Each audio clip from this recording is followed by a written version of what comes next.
right. Hey everyone, what's going on? Hope you're doing well, and thank you so much for tuning in live, or whether you're watching this on replay. Really do appreciate it. My name's Mike. If you come to the channel for the first time, my channel is called Did You See That, which is right there. I always get that wrong. But yeah, anyway, I hope you guys are doing well. Thank you for choosing to spend your Tuesday tuning into this live stream, or again, out of the fact, really do appreciate it. And yeah, just here to kind of chat things up, go live, have a chat with you guys, like, check in and just let you guys know that I'm all well, I'm all good. And yeah, we're very on the countdown to Christmas. We're currently on December 19th, meaning basically 6 days to go until the big day. Well, by that point, they'll already be here. But yeah, hope you guys are doing well. How's your week going? Are you excited for Christmas? Are you not in the mood? Have you got all your shopping? Have you still got to get shopping? Let me know in the live chat section, which is down below as well. Really do appreciate it. Let me get my specs on. There we go. That's a little bit better because, yeah, I'll be honest with you guys. Not sure exactly how long I'm going to be live tonight. This may be like an hour stream, a 2-hour stream. Might go longer. I'll be honest, I'm not really too sure. We'll just kind of take the stream as it goes. So yeah, again, thanks guys for tuning in. Let me just get a banner up here like real quick. Bear with me 2 seconds. Here we go. Just getting that up now. There we go. I believe you should be able to see that now. Awesome. So yeah, there we go. If I don't knock it off. We've got Dimension. Scott in the chat, how's it going? Hey, Scott, hope you're doing well, man. Yeah, I'm doing good. Hope you are too, my friend. And yeah, hope everyone is doing well for that matter. And yeah, in terms of myself, guys, in terms of kind of like what I've got coming up and stuff that you guys can expect to see between now and the road to Christmas. Thursday, Aquaman and the Lost Kingdom. Is it called the Lost Kingdom? Something like that. Aquaman 2, basically. That comes out on cinemas. So I'll be going to see Aquaman on Tuesday. Sorry, Thursday, not Tuesday. One Tuesday. Now, what am I talking about? Yeah, sorry. Aquaman on Thursday. I just dropped a review today for an independent movie called It's Love Bro, which was sent to me by writer-director George Massimillo, if I've got that right. So George was very kind enough to send me his movie to review. So I managed to check that out. Review is live on the channel. Definitely go check that out after the stream. Or go watch it, come back to the stream, whatever you want to do. So yeah, drop that on the channel as well. Of course, I've just been doing that kind of like daily shorts. And they're not going to be like a regular thing where it's going to be like Prime all the time and stuff like that. But just kind of like fun little shorts for now. I've also got a Patreon kind of request, which I have filmed. It's on Patreon live right now. If you want to join Patreon, links down below in the description box. Membership start from literally £1 per month. But yeah, you get so many extra videos in there that's not on my YouTube channel. Early access to videos and all that kind of good stuff as well. So shout out to all my Patreons, to anyone who signed up. Anyway, yeah, so I've got a first time watch review coming up for the movie Elysium, which is pretty cool. That I checked that out for the first time. A movie I want to watch for some while. I've got a review from Second Sight to also do.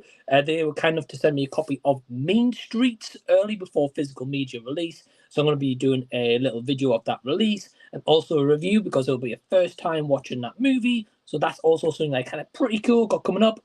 And yeah, got plenty more. Maybe also a collaboration in the work as well, ready for Christmas. You guys will just have to wait and see for that one. So plenty awesome and exciting stuff coming up. So definitely stay tuned in. And yeah, definitely get ready to check out more content because a lot more content is definitely coming onto the channel. And probably an announcement video about what's going to be coming up next year for the channel as well. So just stay tuned for that. In the chat, we've got Mr. Dan and Horror saying, hey, how's it going? Well, hey, man, hope you're doing well. Thank you so much for tuning in. I think first time to the streams. I might be wrong. Correct me if I am. But yeah, hope you're doing well. Thanks for tuning in. And thank you for choosing to join in as well. Really do appreciate it. So hope you're well. I got Sai. Hey, Sai, hope you're doing well. Sai, regular, is saying, hey, Mike, how's you? Yeah, I'm good, man. How are you? Hope you're doing well. I've just watched Thanksgiving. Okay, I'm guessing Eli Roth one. I found it fairly enjoyable with some cracking kills.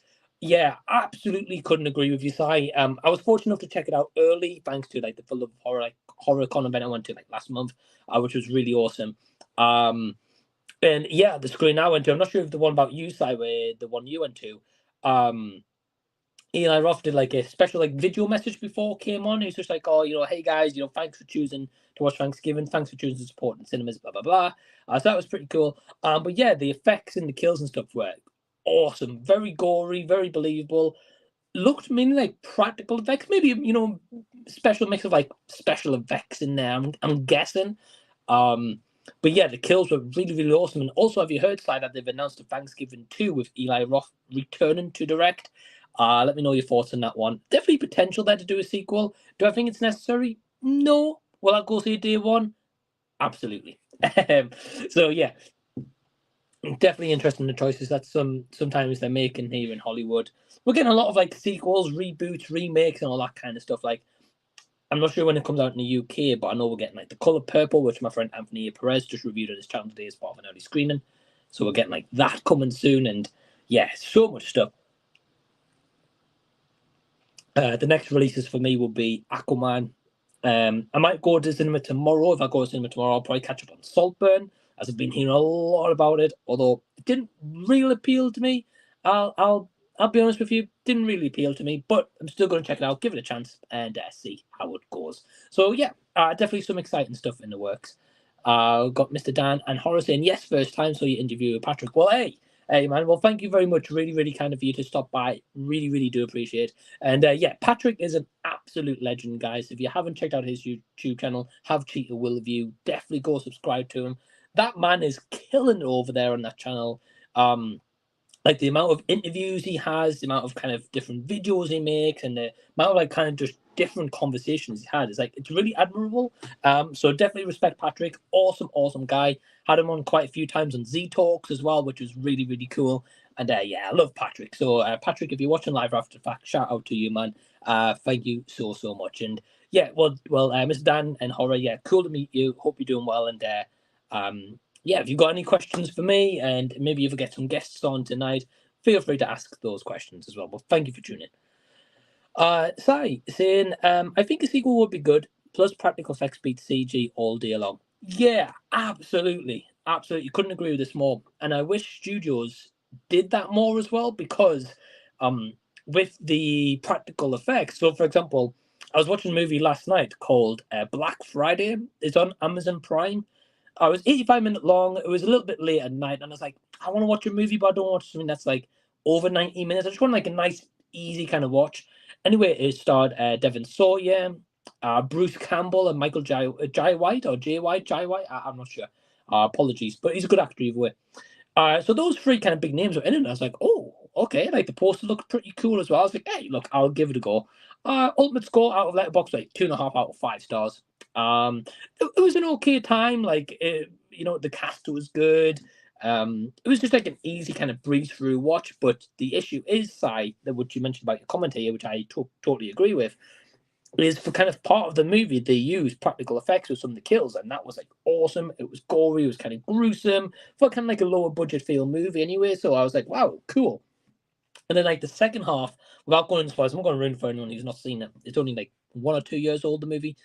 It's just kind of like a big bloated CGI kind of mess, and it's just a shame because it definitely feels as if it could have really benefited from being like full practical, even if it was on like a miniature kind of scale, and obviously just amplified it so it looked real.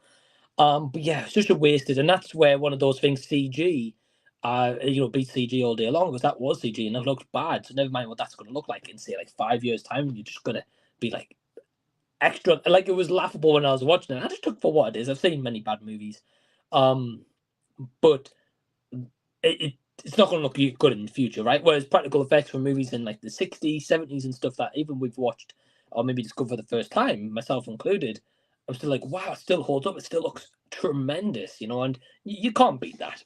I absolutely agree. Mr. Dan says, I'll be seeing Thanksgiving 2 day one as well. Absolutely, my man. Yeah, I don't blame you, because this one has really set the bar. And I have no doubt the second one won't be like a bigger and better kind of thing. But the practical effects are like that good in this first one. Imagine what they're going to look like in Thanksgiving 2 or Thanksgiving Part 2 or Thanksgiving again. Yeah, whatever they want to call that movie. So yeah, I'm excited. They've definitely left a story where they can do a sequel. I'm going to be intrigued as to how they do that, and if they have the same cast who survive. Again, no spoilers for anyone who's seen it, or whatever. I'll be intrigued if they introduce new people as well. I wonder what kind of direction they'll go. But glad that you also enjoyed it as well, Mr. Dan. That sounds pretty cool. And also seeing Godzilla, seeing Godzilla -1 for the second time with my sons tomorrow. Awesome. Well, I hope your sons have a great time with it as well. I'm guessing they haven't seen it. If you're taking your sons tomorrow, definitely a highlight of the year. Movie that I absolutely loved, and I generally can't wait to see it again. The only thing is, do I want to go to cinema again to see it? I'm not opposed to it, but I kind of want to, like, leave the feelings I've had for like a little while, wait till the physical media release, pick it up and add it to the physical media collection, and then check it out again that way. But I hope you and your sons have a fantastic time, and I also hope that they enjoyed it as much as you do. Definitely a fun movie. The Godzilla action, absolutely incredible. And finally, some human characters you can care about. I mean, who knew that's all it took to make a good movie? But hey, here we are. The view Drew. Hey everyone, what's up? Hey Drew, hope you're doing well, man. Again, a very regular supporter and viewer of the channel. So thank you, Drew. Hope you're doing well, my friend, and thank you for tuning in. He says, "What's your favorite and least favorite movie of the year so far?" Okay, a very interesting question. And sorry guys, when I'm live, I usually tend to find I talk like way too quick sometimes, so I'll try to talk a little bit slower. But yeah, what's your favorite and least favorite movie of the year so far? So I'm not going to say number one of each one. I know that's the whole point in this kind of question. Simply because within the space of now and kind of the next 2 weeks or so, I have got my top 10 best and worst of 2023. So if I tell you now, it kind of ruins the whole thing. But I will tell you one of each list. So let's start from the least favorite first, right? I would definitely say one of the least favorite movies of this year so far for me was Ruby Gillman Teenage Kraken. And don't get me wrong, I know it's a kids movie. I know I'm not the target audience, like 33-year-old man going to check out a DreamWorks movie. Although DreamWorks and Disney movies can also be for adults, but I know I'm probably not really the target audience with that animation movie. I didn't expect much going in. I didn't hear the best of things, so I just kind of took it for what it was. And yeah, when I walked out of the when I finished the movie and I walked out, obviously, I was just like, oh man, I just wasted my time. Like, it was terrible. Like, the story was predictable. The animation was weird, even for DreamWorks. Like, there was times where the animation wasn't too bad. I was like, okay, this looks cool, something a little bit different. And then there was times like the animation would just like deteriorate like pretty badly. And I was like, what? I was like, is this still in the same movie here? Like what exactly is going on? Which I don't understand. And then it was just kind of like, it's just weird to describe. Like, the animation just kept going like in and out, where it was like kind of like HD and then kind of like not so much HD, or like the colors would change, and I'm just like, what the heck is going on in this animation movie? And I just don't think it was a strong story. I think it was. Don't get me wrong. I'm sure there were people out there who enjoyed it. And if you do, great, and all power to you. I'm glad that some people like enjoy movies that I don't. And that's the interesting thing about having a discussion, right? So if anyone who does enjoy that movie, or I did enjoy it, let me know in the live chat and tell me like why I enjoyed it. Maybe I can see it from a different perspective. But yeah, I just didn't really enjoy that movie anyway. Definitely on my list for the year. In terms of favorite movies of the year, well, I mentioned one before. Godzilla -1 for me was just a very pleasant, nice surprise that I'd heard a lot of buzz around. And you guys know, usually when you hear a lot of buzz about a movie, you're like, oh man, like I don't get the hype. Or maybe you're just like, well, this was way overhyped than what was kind of expected, right? And when I went into Godzilla -1, and that's I kind of just took it with a pinch of salt. I was like, look, I'm expecting this to just be a good time, right? Especially with Godzilla movies we've had previously, they're at least like enjoyable enough where you can just enjoy them, turn your brain off, and just have like a dumb fun time, right? This one is that in a degree as well, but it's also got like a really cool story that you care about. I can't say I'm invested 100%, but I would say a good like about 90% I was invested in the movie. And then the Godzilla action was absolutely phenomenal. and it was just an instant likable movie for me. I know not everyone's going to feel that way, and that's cool if you don't. But yeah, for me, it was just like a really nice, pleasant surprise. So that's two I'm going to mention, but I'm not going to mention like any that's going to be in like top one or two of each list, because again, you guys can check out that video if you wish to when it's live on the channel. We've got Jason in the house. Hey, Jason, hope you're well. Before I enter you, Jason, I missed this comment by Scott, so apologies, Scott. He says, "Are you going to watch Rebel Moon?" Yeah, I believe this is the new Zack Snyder movie, if I'm not mistaken. I've heard okay things. I know my friend Justin, like JJ Lomas Entertainment, he rated it 3 out of 5, which hey, that's not bad. If I give a movie like 3 out of 5, it's rewatchable, and I wouldn't mind checking it out again. So yeah, Rebel Moon. Yeah, I'm definitely intrigued to see like what it's about. I think this is part 1 of 2, if I'm not mistaken. Got no idea what it's about. I'll be honest, they've released the trailer. I didn't even watch the trailer, but that's usually for the better nowadays, because trailers show you like everything. So yeah, definitely intrigued. Can't say I'm gonna rush to Netflix to watch it like day one. I might, but got no real rush to do so. We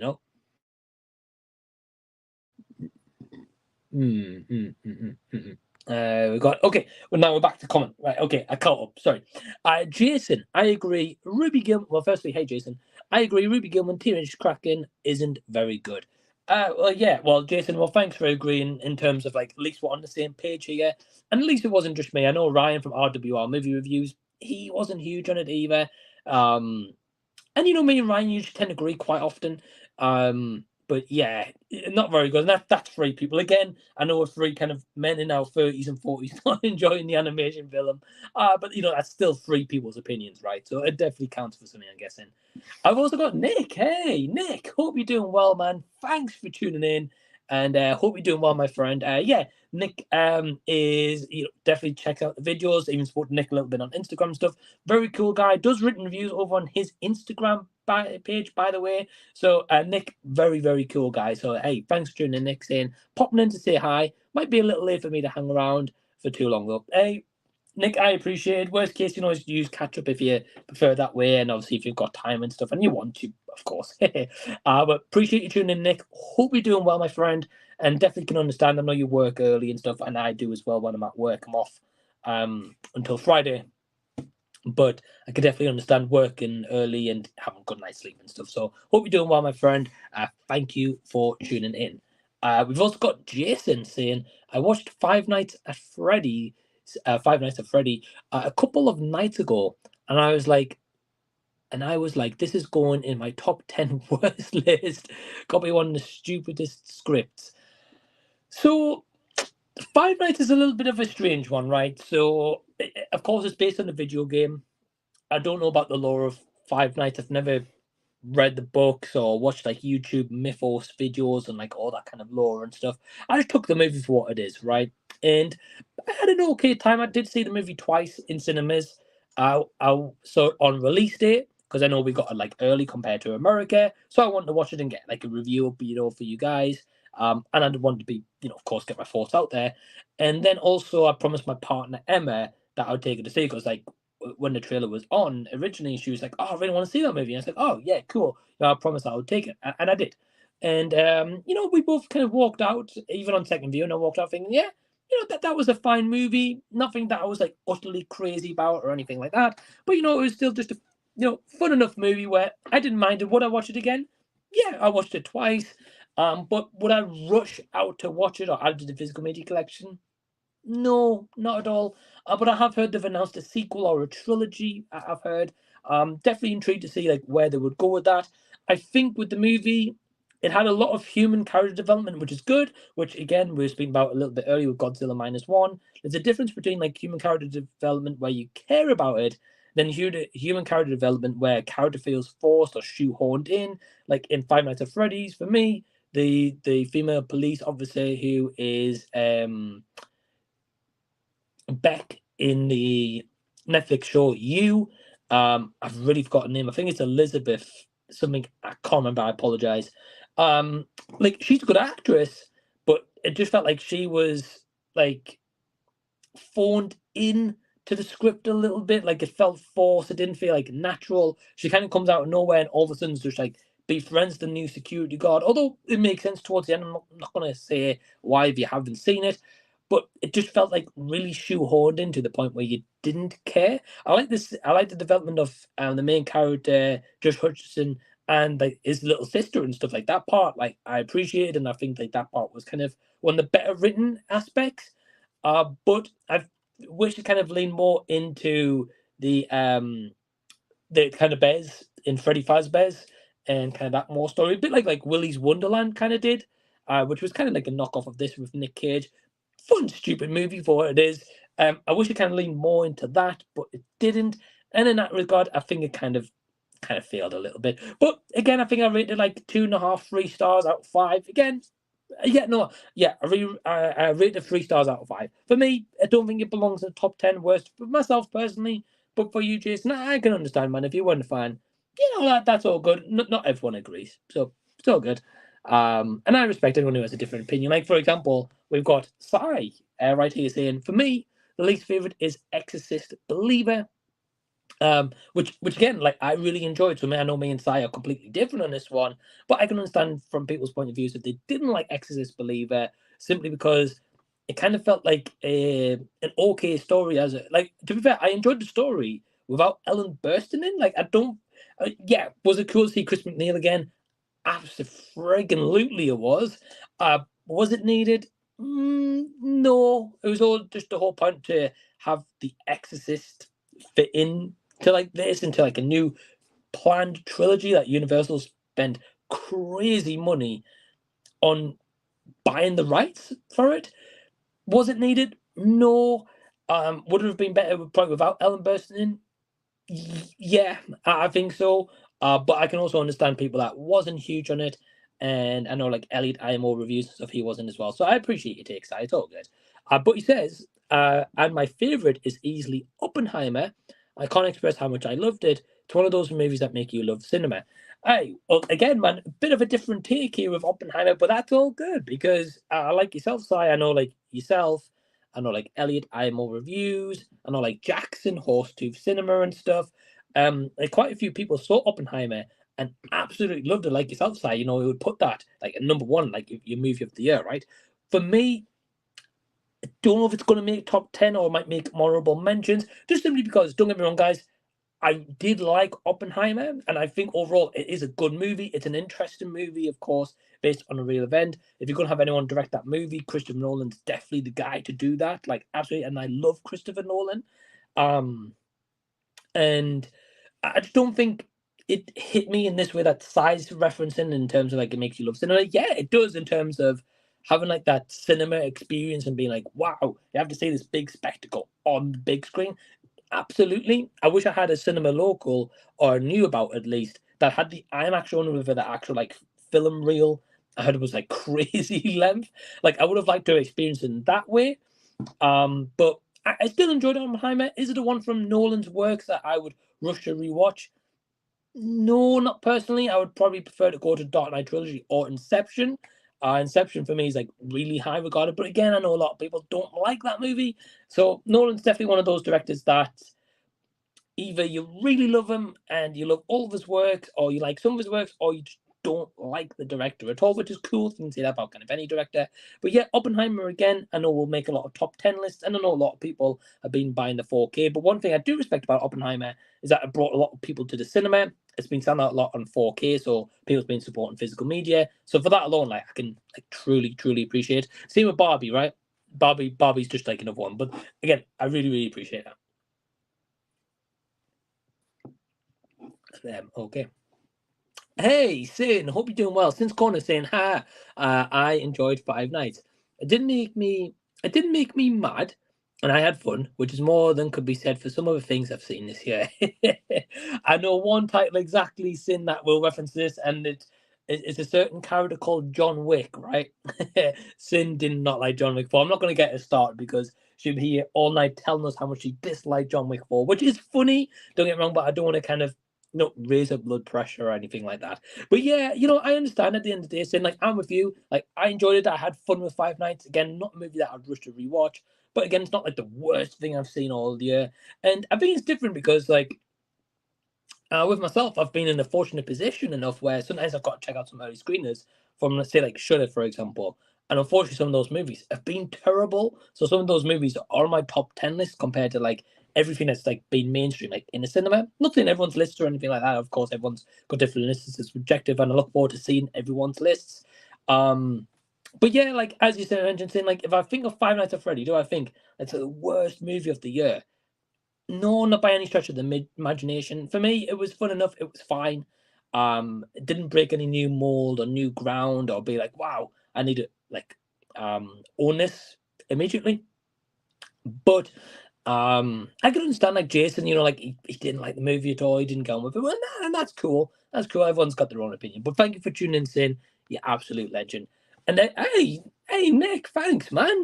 Nick with a super chat. Hey, I appreciate it, Nick. No comment or no question or anything, but hey, I appreciate the man, and thank you so much. Yeah, Nick, you know, whether it's you or whether it's anyone in the live stream, you know, after the fact or watching or whatever, giving a super chat, thanks, whatever.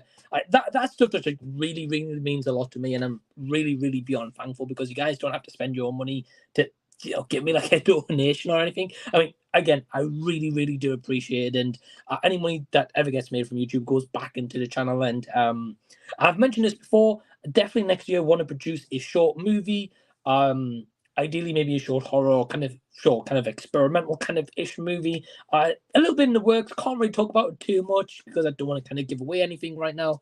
So anything like that will go all towards kind of that stuff. But yeah, thank you so much, Nick. Really appreciate it, man. And again, thank you so much for tuning in. I'd give you $20 if you can make sense out of that plot for me. Jason, I could make sense out of that plot for you, my friend, but that will go into spoilers, and I'm not going to spoil stuff here in this live stream for anyone who's not seen Five Nights at Freddy.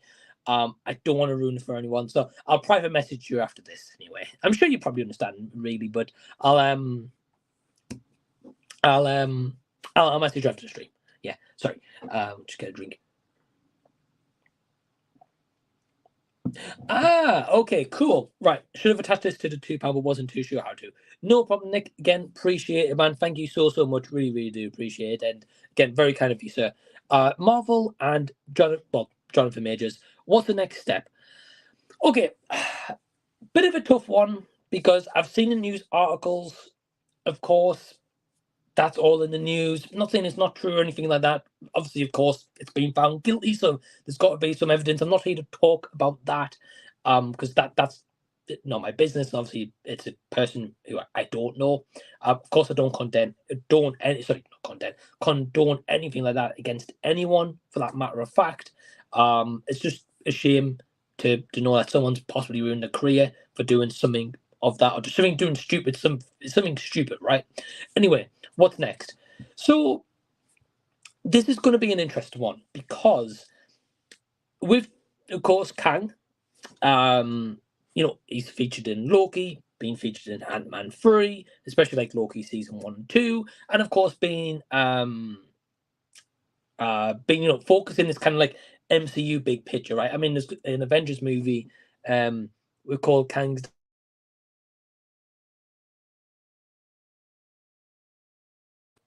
and yeah, I'm not sure what happened there. Technically, I'm not sure. But anyway, hope you guys can hear me. So anyway, with this kind of whole big focus on him and like a story pretty much going to be painted around him and going to be centered on him in the future, it's going to be interesting if they're going to recast Kang. If they do, they could explain this in Deadpool 3, because Deadpool 3, if you guys have seen the leaks, I'm not going to talk about those leaks, but it's definitely exposed maybe some returning heroes from in the past and stuff like that. Again, I'm not going to say anything if you haven't seen them.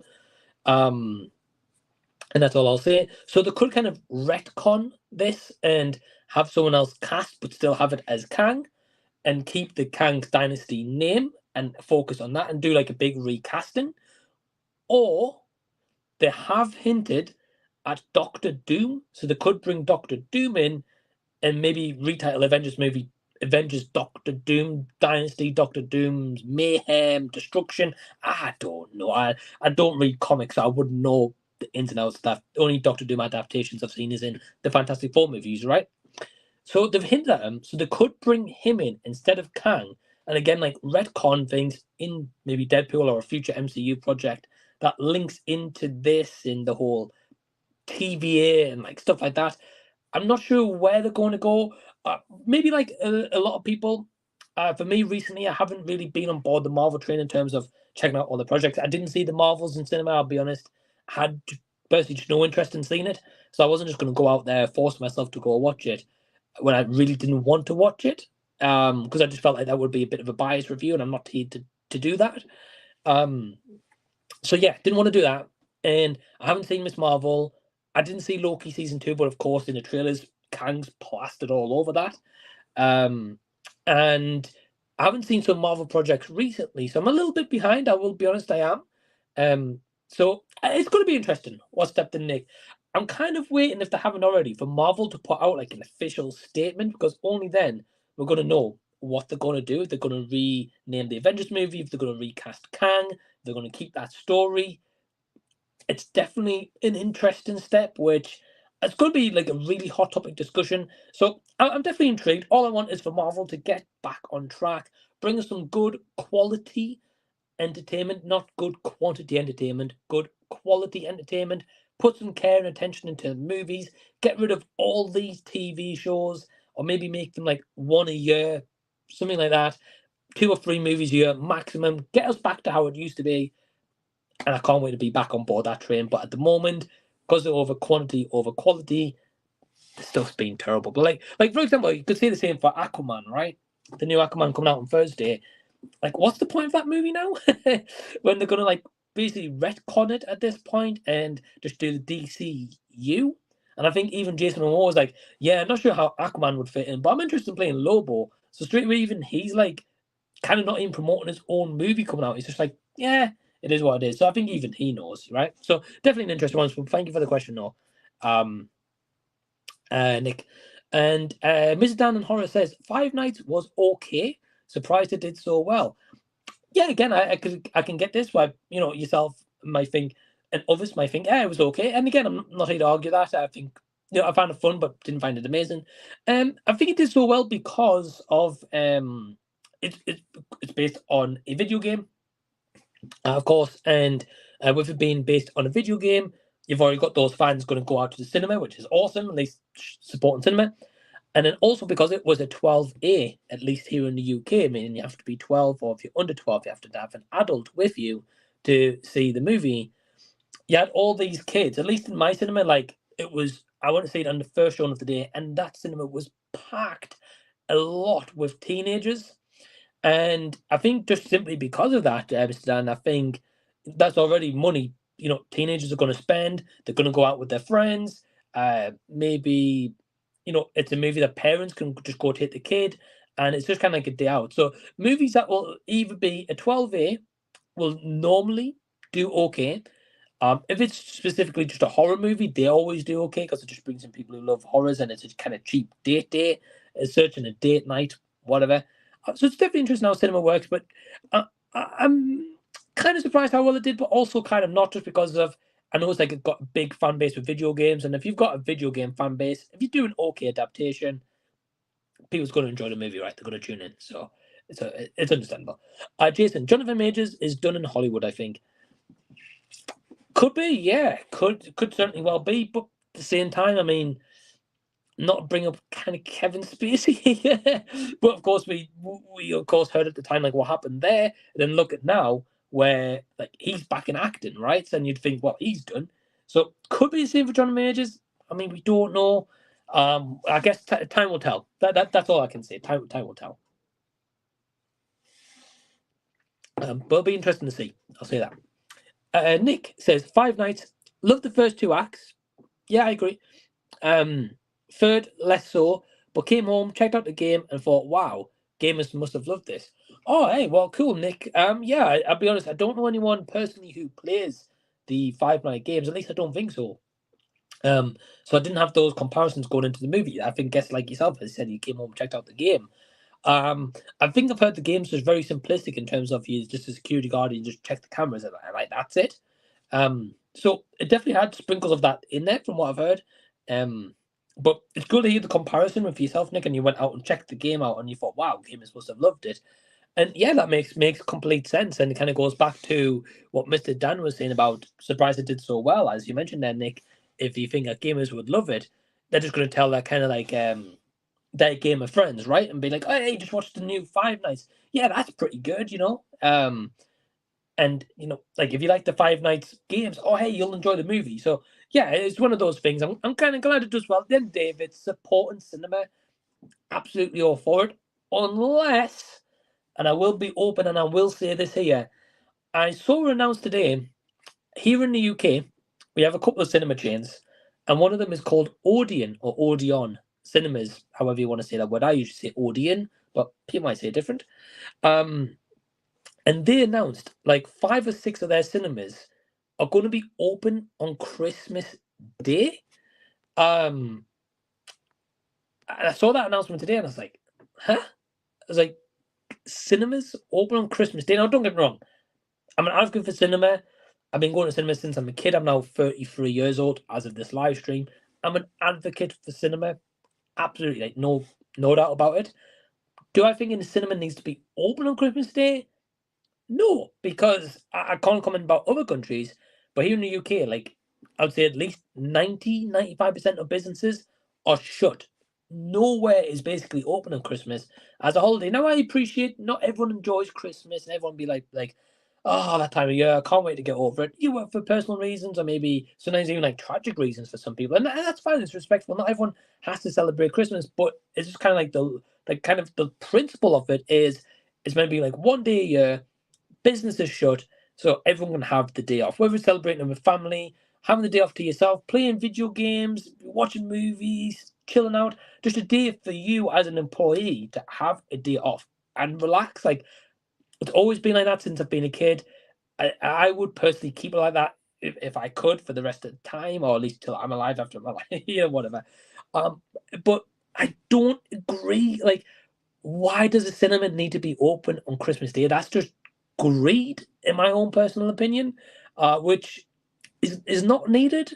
It's not like an essential service. Say like a hospital, for example. My partner works in a hospital. Hospitals, people need care 24 hours a day. You can't just shut down a hospital for a day. I mean, that would be absolute utter chaos, right?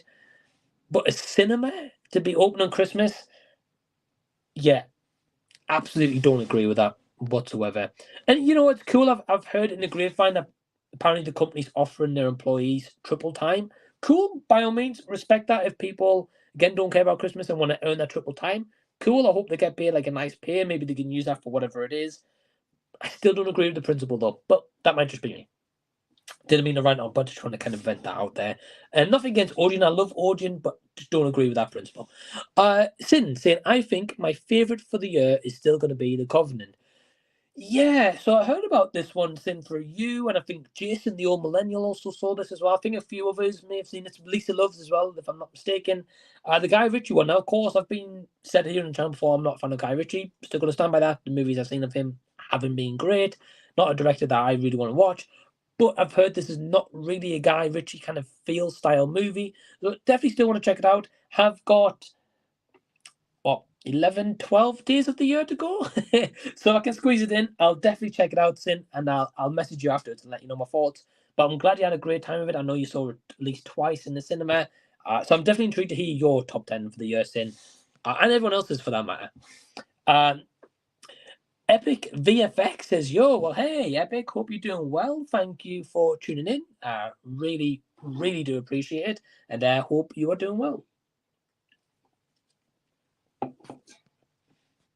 And you guys are killing it in the comments, so thank you very much for that. Really, really appreciate it. If you're watching live, feel free to leave a comment right now. And we'll certainly get to it. Let's have a look. Cool, sorry about that. Jason says, I think right now Oppenheimer is the frontrunner for Best Picture, but we'll get an idea after the Golden Globes. Yeah, absolutely. So I know Jason's like passionate about Golden Globes and the Oscars and stuff like that. And again, that's a different discussion for a different day. But yeah, I mean, Oppenheimer is absolutely stunning movie to look at. There's absolutely no doubt about that. It's so well shot. The kind of every scene's and like kind of the important pivotable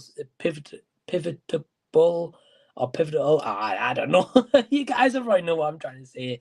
I can't say that word. Sorry. It's shot really, really well.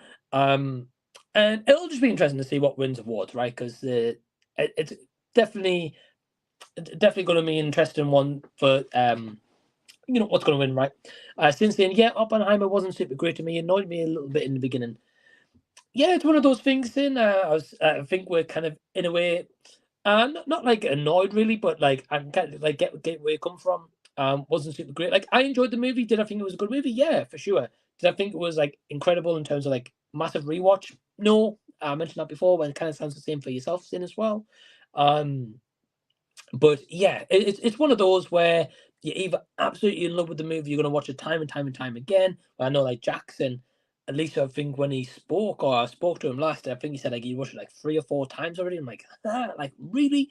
But again, like he loved it that much. I'm like, oh, okay, cool. Not for me. But hey, if it works for him, it works for him. But yes, and sounds like we're kind of on the kind of the same level here. Jason saying I feel like Christopher Nolan could be due for an Oscar, and this could be his year. Yeah, I'll be honest. I wouldn't be surprised if he did, just simply because, like, I mean, Nolan's produced some great movies, like his visuals and using like practical effects and stuff. Like, yeah, like, I don't blame him. Like, he probably deserves some kind of some award for like the work he's done, because he has done some really, really great movies. Not all of them land, but ones I've seen, like I pretty much do enjoy a lot of them. And yeah, it'd be cool to see him getting the award, like when like Leo won. After all that time, Leonardo DiCaprio finally got one for The Revenant, which was well earned and well deserved for sure. So yeah, it would be interesting to see like if he does win or if he doesn't. Did you see the new animated movie Leo? No, I did not. No. Is it at the cinemas? Is it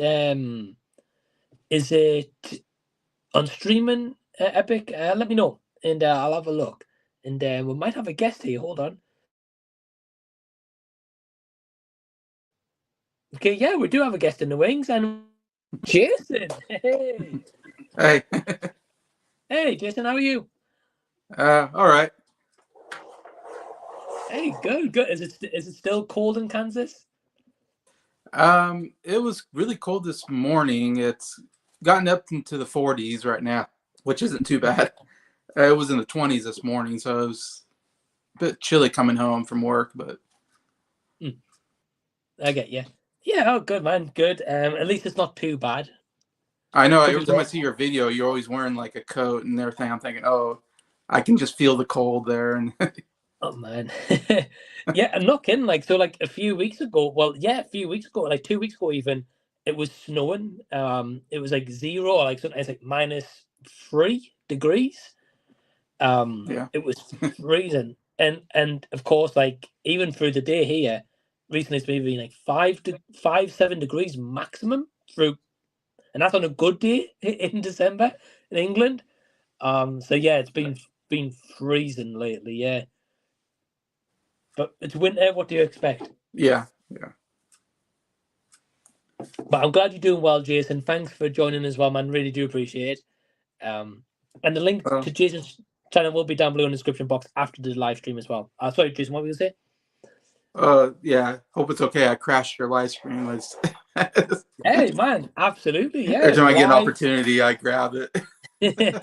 Yeah, man. Like if you're like I know Sin's been in the comment. If Sin wants to join, feel free to jump in a message on Facebook.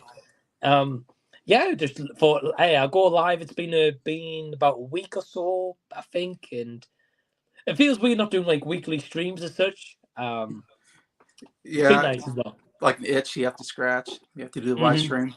I like doing live streams, like yourself. Instead of like sitting down, record a video, I just go live, press a button, and that's it. Yeah. So yeah, I appreciate it. But yeah, either way, check out Jason's channel as well. Link's gonna be down below after this after the stream, or just type in Jason the Old Millennial YouTube. You'll find his channel. And Jason, I think correct me if I'm wrong. Did you pass 250 subs? Yeah. Hey, bravo, my friend. Bravo, finally. my friend. It's the start of big beginnings for you. Yeah, that's good. It's nice getting the 250 now. Oh, but definitely well deserved and definitely well earned, man. You've been really kind of kicking it into gear with YouTube with like more live streams, more videos, ranking different seasons and stuff. So yeah, Oh well, yeah. and I remember, Jason, when before I got to like 250 myself, like it felt like it took years and it took Oh yeah. so long to get to that point. And then after that, I was like, oh wow, okay, I'm on 300. Wow, okay, wow, crazy. Yeah, I started moving. Yeah. Right. So yeah, congrats, man. And anyone who's watching live, please go subscribe to Jason. Let's help get to 300 subscribers for the end of the year. That would be awesome. Yeah. Did you have a goal for this year, Jason, for like subscriber count? No, I guess I didn't. Mm. My goal is to get to the next Right. 10, I guess. If I'm at 220, I'm like, I want to get to 230. If I'm at 230, I want to get. So I feel like as accomplishment every time I get to a new 10. I don't know. Yeah, definitely. Because sometimes like it happens, you'll notice it happens like quite quick, and sometimes you're like, oh man, like I've just lost 5 subs. What's going on? Yeah, that happens a lot. Mhm. I usually get stuck on a number for several months, and it doesn't move for a long time, and then I'll get 5 subscribers out of nowhere and be like, oh, all right, good. It's crazy how YouTube works and the algorithms and all that kind of stuff. Well, Jason, while you're here, firstly, have you seen this animated movie Leo? No, that's a movie on Netflix starring Adam Sandler, Okay. written by Robert Smigel, who Saturday Night Live writer back in the day, and writer for Conan O'Brien, and really funny script writer. I haven't seen it though, but I haven't really heard much about it. If it's doing well or not, because it's on Netflix. Okay. It's Adam Sandler. You never know if it's going to be any good. But he's doing voice work though, so it could be fine.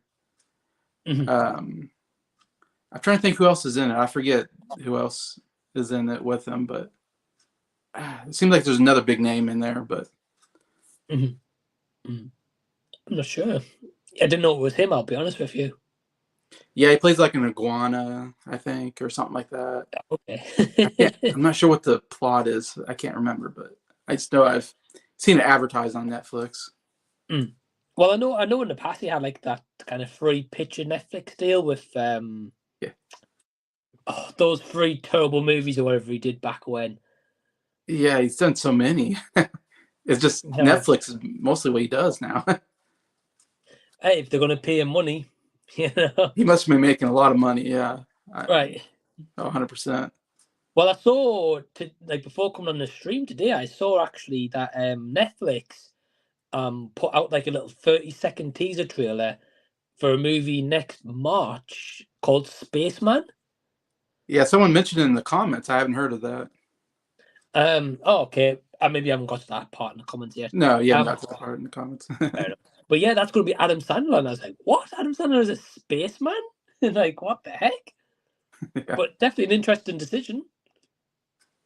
Yeah, I haven't heard anything about it. That's news to me, but. I mean, again, I don't know what it's about or anything. Yeah. I saw the teaser, just showed like obviously like a planet and just him in a spacesuit, and that was kind of like the closing shot. Okay. But I mean, we've seen him do serious roles before, and he's done them well. So I think he can do it. Yeah. Oh yeah. It'd be interesting to see. Like he's proven in the last couple of years, especially that he's been able to, not do stupid comedy. So definitely intriguing. Yeah, with Uncut Gems, and I think Hustler. Right. I thought he did a good job. I think it was Hustler, Netflix movie, I believe last year. Oh, the basketball one. The basketball, yeah. I think it was, yeah. I thought I thought it was a pretty good performance by him as far as performances go, and he has a lot of bad ones out there, and that was one of the better ones I've seen. Yeah, no, true. Yeah, so true. I think he's maturing as an actor in a way. He's probably in his 50s now. I don't know. So he probably finally matured as an actor. It feels like he's been in the business for 30 years or something. I don't know. Right. I think it's also probably a mix of just work he's offered. Like at the end of the day, he's like anyone, he's got to pay bills, right? So right. if these companies offer him, oh hey, do you want to be in another stupid movie? yeah, sure, why not? And to the point where they're like that Yeah, Uncut Gems was the one I think got really turned it around for him in later yeah, stages. And then he was like, oh, maybe I shouldn't do so much stupid movies nowadays. Maybe I should take more serious stuff. yeah. He does a little both still. Yeah. And he produces so much. I mean, any movie that has like Rob Schneider or Kevin James in it, it's a Happy Madison production, and David Spade, all of his friends make money off of him Right. producing movies. So yeah, he does so much. I mean, Rob Schneider's an interesting name. I'll say that. Yeah, very interesting. I mean, I'll be honest. I don't think I've seen any of Rob Schneider's like newer kind of comedy stuff he's done. Like in the day, like Deuce Bigalow and stuff like that. Yeah, I always remembered enjoying. yes. Nowadays, they might be terrible movies, but I Yeah, remember being okay for what they were at the time. yeah. They were pretty stupid, but yeah. Right. And then Kevin James, I don't know, like he seems to be another one that just does silly movies, Yes, yes. I don't But think he's done very well either, but I think he's funny, but he it has depends bad on the role. projects. Yeah, yeah. I think it depends on the role what they're given, though. Yeah, it really depends. But yeah, I mean, cool question. No, thanks, Vic. Yeah, we've not seen Leo. Since saying thanks for not raising my blood pressure, bringing up John Wick 4. Yeah, I'm not doing that. Sin. I know you weren't fan. I know Jason, you weren't huge, and you were really excited for it as well. So excited, so disappointed. Mm-hmm.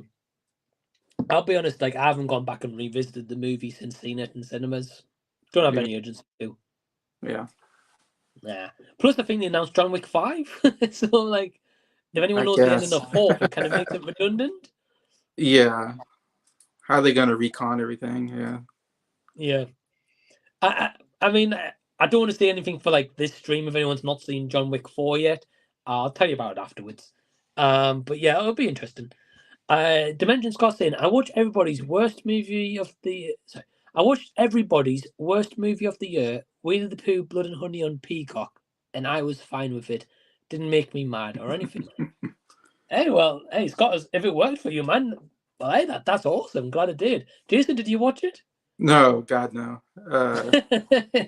Was that this year that came out? I seen it on someone's worst list the other day. Me too. And I thought it was last year, I'll be Me honest too. with you. But it must have been this year. Maybe it was. It must have been really early in the year for what? I thought it was, I don't know. I can't remember. All I know is it's on a lot of worst lists I've seen. Almost every worst list has this movie in it. So Right, exactly. It's not great. Yeah, the costuming, I don't know, it's just bad production, and it looks like, and but it was cheap to make, and yeah. They obviously made a lot of money back from it, so fair play to them for making money. Well, they're making a sequel, so I'm guessing they did. I guess. Yeah, We're gonna see. We're gonna see Eeyore and Tigger next, or I wonder. I think they did tease Tigger in the next one. I thought they did. They did something like that, and I was like, oh no. It's going to be a trilogy, no doubt about it. You're gonna watch every single one? Oh yeah, of course. Yeah. Jason, I've got to watch the bad version of a good movie. I know. So yeah, it'll be interesting to see. But I'm glad you enjoyed it, Scott. At least anyway, it'll be interesting to see your top 10 worst list if this doesn't make it. So I'll be intrigued. I got Kieran here. Hey, Kieran, hope you're well. Hope you're well, Mike. Yeah, I'm doing good. Hope you are too. The teaser trailer for Spaceman starring Adam Sandler has been released. I'm trying to see what it's going to be like. Yeah, we just spoke about that and finally got up to that comment, so apologies. Yeah, that's it. Yeah, it'll be on Netflix. I think March it said in the teaser. So yeah, I'll check it out. Again, I'm kind of intrigued to see Adam Sandler as a spaceman. I'll be honest, but yeah, we'll see. And then, of course, Jason, you were commenting earlier saying it was a bad year for DC Marvel. Yeah. Yeah, I mean, really Flash, Blue Beetle, and then Aquaman 2 is going to bomb, I think, coming out here pretty soon. It's going to be a bomb fest for DC, and then Marvel. The Marvels is probably the biggest bomb of all time. I mean, it is done horribly for the amount of money they spent on that movie. It is one of the worst. I haven't seen it, but I just know it's like one of the worst bombs of all time. Plus, you throw in Ant-Man, Wasp, Quantumanium. I think did not do very well. I agree. Was there any other Marvel movies? I'm forgetting. I don't think so. I think it's been obviously they've had TV series. The TV series, yeah. But yeah, although I'd never know how well the TV series do compared to budget stuff. Right. You know. But for all 5 of those, it's been a really bad year. Yeah. I think it's just a mess, right? It's like I was talking about a little bit earlier, of course, about the Marvel plan for in the future. And then, of course, the DC plan of Aquaman apparently not even going to be connected to the James Gunn stuff, so it just makes the movie redundant, like the Flash movie. Yeah. Well. Oh, Shazam 2 also. Oh, yeah, Shazam as well. Yeah, that came out. And I don't think that did very well either in the cinema. Nah, I think that failed as well. I might be wrong, but I think it did. Yeah, I think so. It's man, how much have they fallen? They used to be so big, and then the last 2 years has been just terrible. Just. It's true. It's true. Yeah, I think DC's kind of way out of this will be Joker 2 next year. Yeah. Oh yeah, yeah. And Deadpool 3, that will make money. So Marvel's way out. Exactly. You're right. Don't get me wrong. I'm excited for Deadpool 3. Me too. Yeah. And I'll go see it for sure. And the Joker 2, I'll be there day one if I can. If I'm not at work, obviously. But it'll be an interesting year for DC because, of course, if they've only got the Joker coming out that year of DC, they're relying on one big movie to make a lot of money, really. Yeah. While James Gunn's on with his Superman project. Yeah, I was gonna say Superman.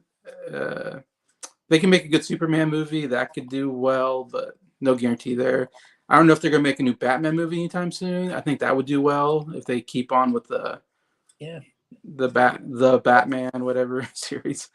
Well, actually, yeah, I think from what I heard, actually, is the Joker, of course, next year, and I think the Penguin TV series is coming next year. Okay. With Colin Farrell. Did you see the Batman with Robert Pattinson? Yeah. Okay, I just didn't know if you did. Sorry. Yeah, I saw that last year. Did you like it? Yeah, I gave it a 3 out of 5 stars. So it was like a very weak but overall, I thought the Riddler was a great character. In fact, I gave Paul Dano my favorite supporting role of the year. I believe. I thought Paul Dano was great. That was probably my favorite performance, supporting role performance of the year. And it's such a different take on Riddler, but yeah, I kind of really liked it. And I thought the Penguin was great, and I thought Catwoman was great. I didn't like Batman. That was my only critique was that, and it was a little too long. Wasn't enough action in there, maybe, but yeah, I liked the performance of the villains. I thought the villain performances were really good. So it kind of the car chase scene was really good in it. So there's a couple of good things in there that made me finally go, yeah, I'd give it a light recommend type of role. But so not super strong, but other people, it was like their favorite movie of the year. For me, it was like, it was okay. At least you didn't hate it. I'll take it. Right. I didn't hate it. So. Yeah. I mean, I'll be honest, it was my favorite movie of that year. Okay. Right. But yeah, of course. But again, I can appreciate you didn't hate it. I'll take it, Jason. I'll take it. And I'm intrigued for a sequel just because I want to see where they go with the characters. They obviously might get Joker might be coming into the sequel, so I'm interested because I love how they're doing the villain. So I'm kind of interested in how they do the Joker because we've gotten good Jokers and bad Jokers over the years, and I would love another good Joker. Yeah. I agree. Yeah. So I think Batman. So I think the Penguins next year, the TV series. Then I think 2025 is the Batman Part 2 or number 2, whatever they want to call it, Yeah. I think from what I've heard, I think the rumours have been where the villain in the Batman Part 2 is going to be Mr. Freeze, and it's going That'd to be link in cool. with I like that. It's going to link in with the water scene that happens at the end of the Batman. Okay, I like Because I've that. heard that's the kind of background of it, what might happen. Yeah, but it's funny. The Joker and the Batman aren't James Gunn. That's not the James Gunn universe. So we're talking about 2 DC movies aren't in the James Gunn, whatever you want to call it. So Leave it like that as well. so yeah, if it's James Gunn, we don't know if it's going to do well. If it's outside James Gunn, it's been doing pretty good. So Right. well, I shouldn't say James Gunn. James Gunn just started. Whatever you want to call that. Right. The DCEU, yeah. The Spider or the Snyder verse / James Gunn verse, whatever. I don't know what you call it. I mean, it's interesting. And I mean, I love the Batman, right? I mean, I've got the where is it? It's back here. There we go. I got like the special box set when it came out. I had to order because, like you, Jason, I loved the Riddler. Like it was fantastic. Yeah.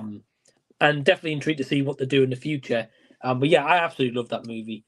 But you're right. Like it's one of those things where, if you notice, like Christopher Nolan's Dark Knight trilogy wasn't connected to anything, and how great that was. Even if you don't like every movie in there, it was still fantastic. Yeah.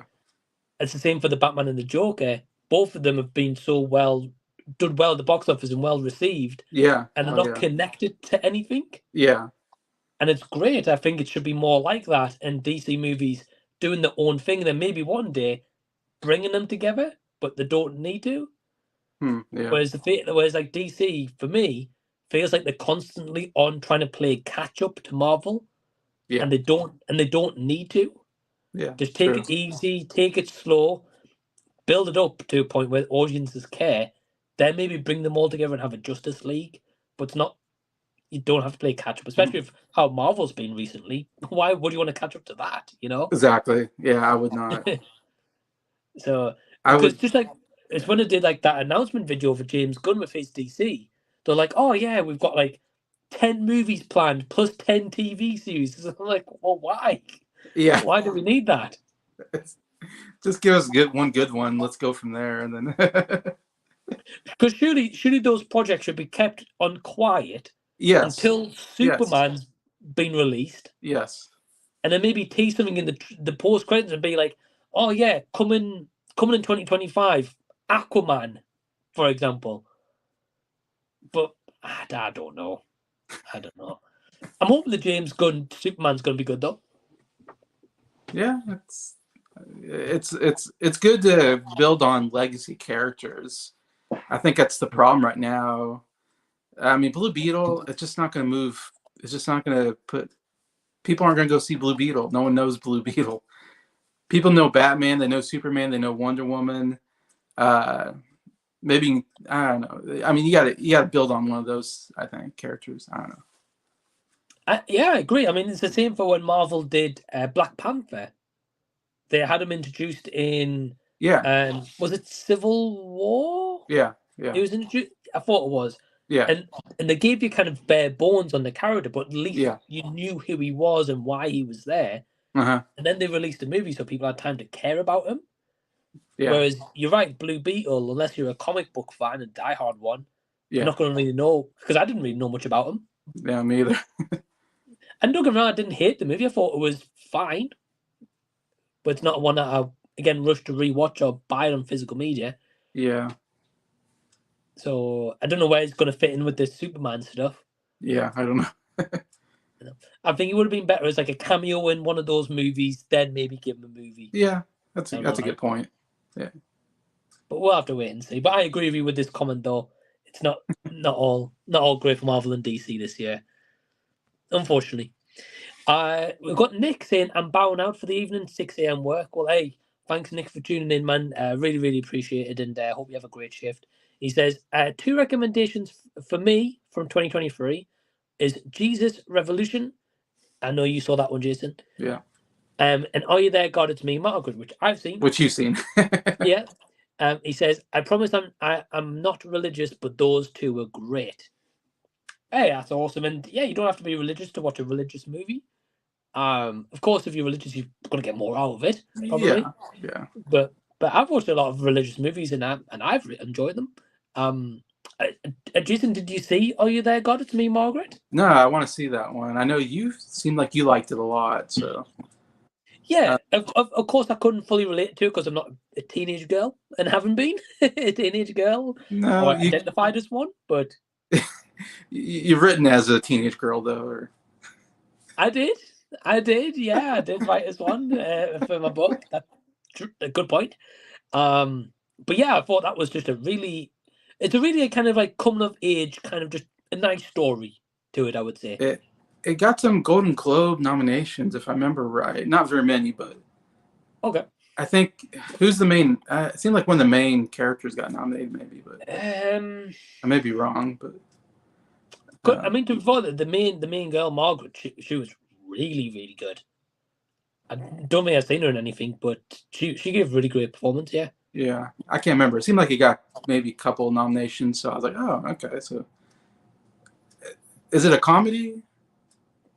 I would say there's some light comedy in there. I feel like and it got nominated in the comedy section of Golden Globes. I might be wrong, but I mean, there were some parts that I did definitely laugh at for sure. I would say it's probably like a light comedy drama.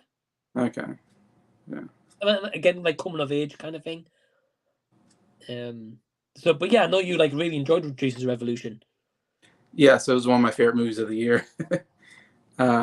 Again, it's because I kind of I get emotionally involved when you talk about Jesus and and people converting to Christianity gets me emotional.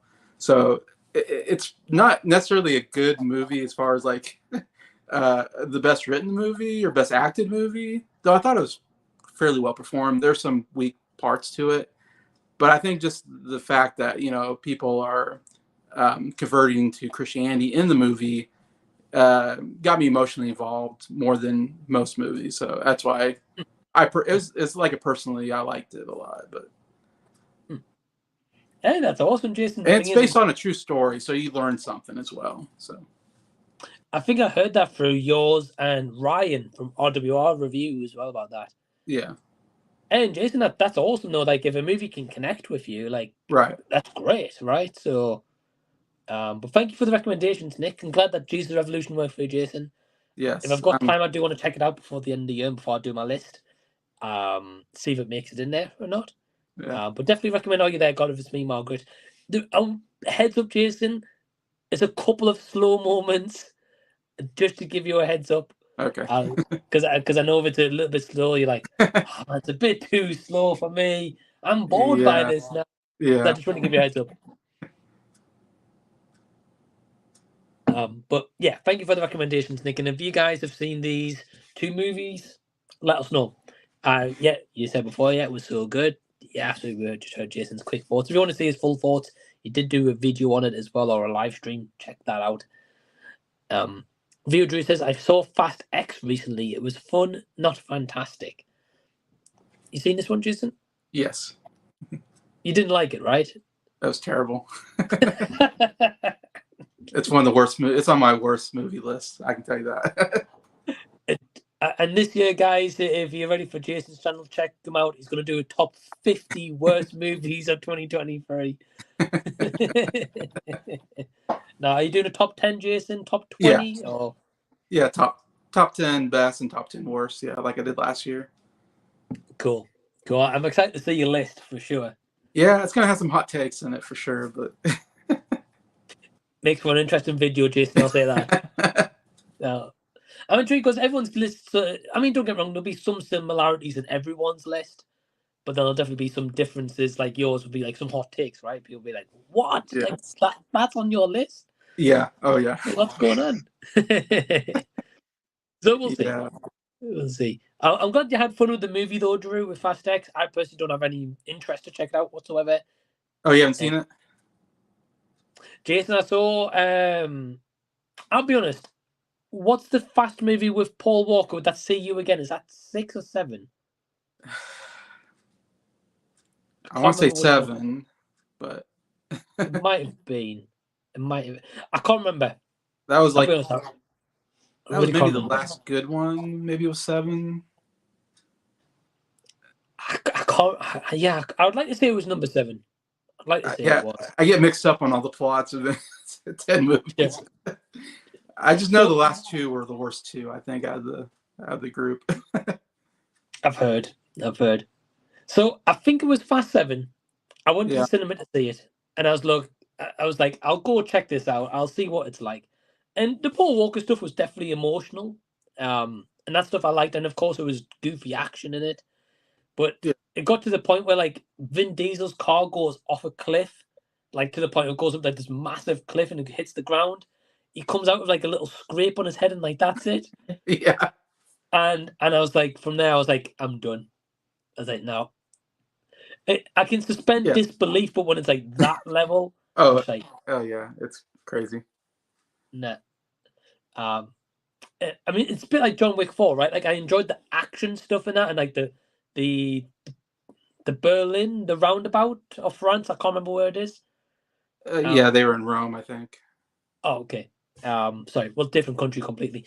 But that scene was That was a fantastic. great scene. Yeah, Right, it was great, and I yeah, liked the action, but to the point where at the end it got that unbelievable with the character.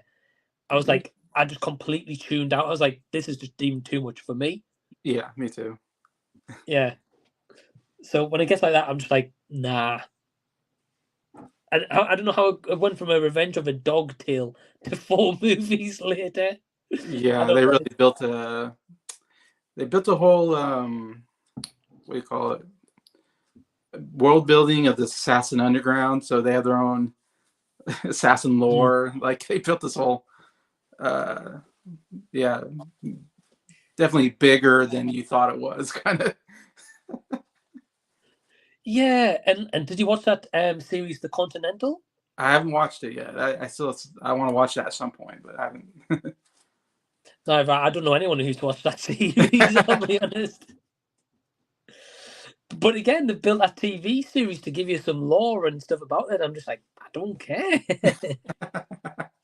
I don't Yeah, care enough to watch it. Like, uh, for example, we were talking about the Penguin series coming. Like that, I'll be watching straight away because I'm interested in that, right? In the okay. Batman universe. Yeah. But the Continental, I'm like, nah. I'll watch the spoiler video online. Okay. I don't know. I'm just checked out with John Wick a little bit. I'll be honest. Yeah, I can see that. Yeah, we'll have to see. We've got Sin saying, and sorry guys, we're a little bit behind in the comments. Our movie feed is always open here on Christmas Day. Wow, are they, Jason? Yep. Wow, okay. One of my happiest memories is seeing Sherlock Holmes on Christmas Day in 2009. Wow. Again, it's like the cinema is not a place I think, oh, Christmas Day, let me go there, you know? Hmm. Yeah, it seems like they're open on holidays. That seems like a thing. You go out with your family on, yeah, Thanksgiving or Christmas or whatever and go see a movie.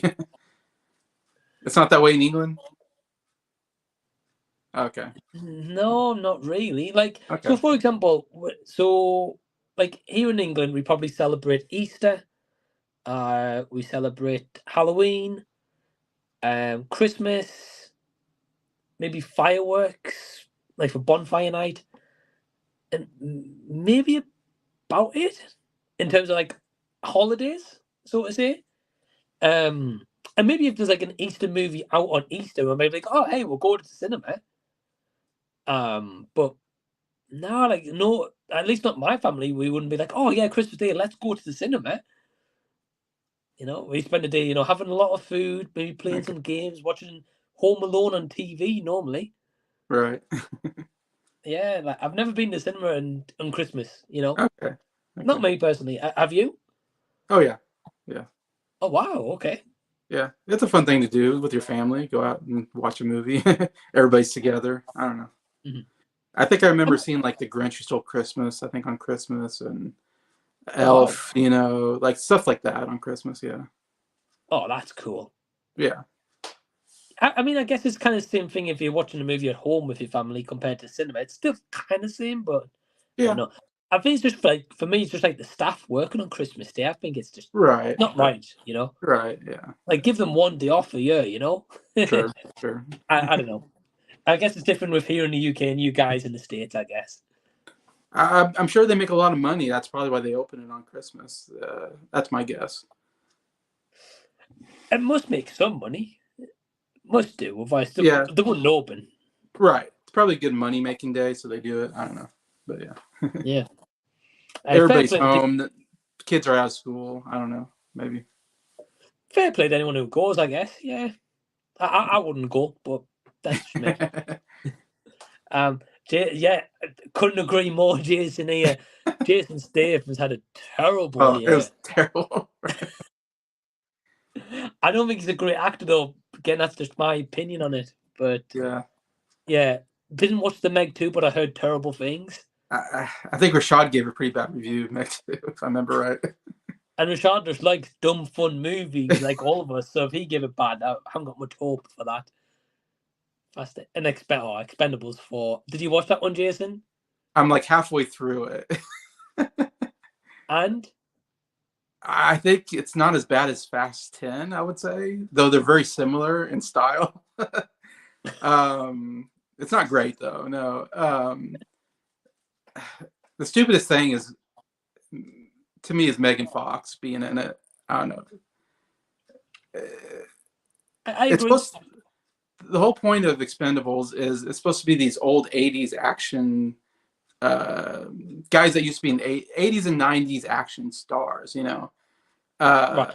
that are older, but they're still kicking butt, you know. That's what's so cool about it. You want to see Sylvester Stallone, you want to see Arnold Schwarzenegger, you know, you want to see Bruce Willis, even though Bruce Willis can't do it anymore, but you want to see, you know, Jet Li was in there. Jet Li's not in this one, at least I've seen. You know, you want Chuck Norris, you want even Wesley Snipes comes in the third one, which was cool, you know, or Antonio Banderas, you know, and we get Megan Fox and 50 Cent. Like, what? Like, that's our replacement. Those two are replacing all the, you know, classic action. Like, it was a bad trade-off to me. I don't know if nobody wanted to come back for this one, so they and it was like Megan Fox, you're now in charge of the group, and I'm like, what? Megan Fox is in charge? Like, what is going on here? I mean, the thing is with Megan Fox, except for maybe the Transformers, which is more kind of like sci-fi-ish, obviously about robots and stuff, right? And there was Megatron and all that kind of stuff. You're right. Like, I was thinking, how is Megan Fox an action star? You know? And 50 Cent, I think he's been in a few action movies, but again, I did one thing of action, 50 Cent, you know? No, yeah. And like, it should have been more like Jason Statham and like Dolph Lundgren kind of taking the reins, you know? Yes. Maybe. Yeah. But I think I read Jason, and I'm not going to spoil the whole movie for you because obviously you've said you've only seen half of it. But like Sylvester Stallone, you probably already got to that point. Yeah. In the trivia on IMDb, like he originally didn't want to be in the movie. It's his movie. Well, right. He wanted. He had it like it was written to the point where like he wanted originally just to like kind of pass the torch. Okay. So that's why it's kind of like Jason Statham's like supposed to be like the main one. Yeah, pretty much. Yeah. But I'm like, well, it's your movie though. Yeah, he started it. He directed the first couple, at least. I don't know. Right. But yeah, you're right. Like it's meant to be like 80s and 90s people, you know, like Schwarzenegger, Mel Gibson, and like if it was gonna have like a female lead in it, which I've got nothing against, why not get like Linda Hamilton or something? Exactly. I was gonna say that, Linda Hamilton or Sigourney Weaver. Sigourney Weaver, yeah, that's what I was thinking of. Yeah, Sigourney Weaver would have been great. There's loads of like Jamie Lee Curtis, even if she's horror, she could be badass and lead that, you know? Oh yeah. Like, why not get like one of those like strong action kind of final girl kind of women to helm that movie, right? Yeah. Megan Fox. Megan Fox, yeah. I was like, it's such a strange choice. Yes. I'm guessing with the marketing for that movie, they thought, oh, eye candy, let's get Megan Fox. Let's get right? people want to come see Megan Fox, maybe. Yeah. I'm guessing so, which is a shame to Megan Fox if she's getting just viewed as just eye candy, for example. I'm guessing she probably will for like teenagers and whoever, but she's not an action star. No way. No. No, and I did see what you guys talking about the sequence where Stallone is flying an airplane, and the airplane looks so off when it's flying. Do you know what I mean? Yeah, like this is the thing. So the first kind of part before that Stallone part with the airplane, they're in like a factory, right? They're in that factory base when they're on those kind of carts, buggies, shooting at each other. Oh yeah. It's like the first main scene with Iko Uwais, basically, which leads to the Stallone part in the plane. Right, yeah. Like that scene, it looks as if it's shot at the factory, but there's certain shots in that scene that look so green screen, and then the rest of it's shot like in a wide view where you can see it's an actual factory. Yeah. And like, how do they make certain shots look like it's green screen? It's shot in a factory. It's shot on location. How can that be green screen? Oh, like that plane with Stallone was laughable. It was bad. It was terrible. When it's flying, I was like, this doesn't look like it fits. I don't know. It just looks off. Oh man, it's bad. It's bad. I'm excited to hear your thoughts once you've seen the other half of it. But yeah, whenever I get to that, I'll definitely talk about it. I can see you're urgent and rushing to watch that one, Jason. I've got Sin saying, I'm nominating Cillian Murphy for Best Actor, but not Christopher Nolan for Best Directing for voting in Georgia Films Critics Association. Oh, that's cool. Okay. Yeah, Cillian was fantastic in the movie, for sure. Yeah, definitely. I know you liked his performance as well when you talked about Oppenheimer recently. Yes, very deserving. Yeah. I mean, I think, I don't know if I'll talk about this later, but I mean, I said Oppenheimer for Best Picture because you got Christopher Nolan, is a very well-respected director. He's been making some, movies that critics like, I think. Cillian Murphy, I think, one of the top performances. And then Robert Downey Jr., I think, is one of the best supporting acting performances. So you got two really strong. And then you got Emily Blunt, too, that will probably get nominated. So, I mean, you got some really good performances there that one of those, I think, could win an Oscar. Not guaranteed, but there's a chance there, I think. There's enough strong performances there, plus directing, plus Best Picture, plus, I don't know what else you can put in there. But I think it's a strong contender. I think so. Yeah, it's one of those things that's tough to call though, because like you'll see movies like, for example, like Napoleon, and I've not seen it, so I can't comment if it's good or not. But I've heard mixed things at best. Yeah, it hasn't got great reviews. But then everyone's like, oh well, Joaquin Phoenix is probably going to win Best Actor, and maybe people have saying like Mark Ruffalo and Poor Things coming out. It's like fantastic in that. Yeah. So yeah, it really depends. I think Cillian will definitely be nominated for sure. Yeah. I don't know if he would win though. I'll be honest. Yeah, he definitely get nominated. He deserves it. Yeah. Sure. I don't know if he'll win though. I think he'll go to like Joaquin Phoenix for Napoleon or something like that. Well, I think who am I thinking of? I mean, Bradley Cooper is going to be in the conversation for Maestro, and now I'm blanking on who else is nominated or who else is a strong contender. But Carey Mulligan's in that movie, so maybe Carey Mulligan might get supporting. Oh yeah, definitely. Gosh, I'm blanking on the movie. I'm not sure. Barbie?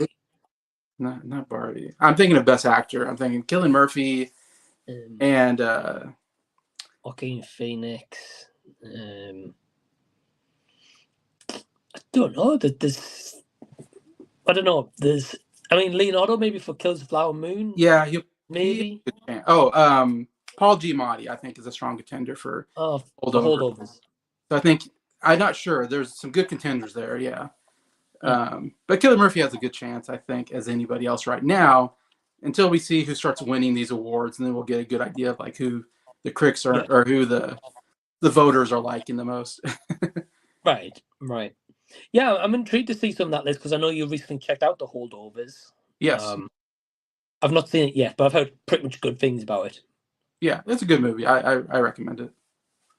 Awesome. And then I've heard pretty good things about Maestro, apart from I think Sin did not like Maestro. Oh, really? Sinden. I think she said it was boring.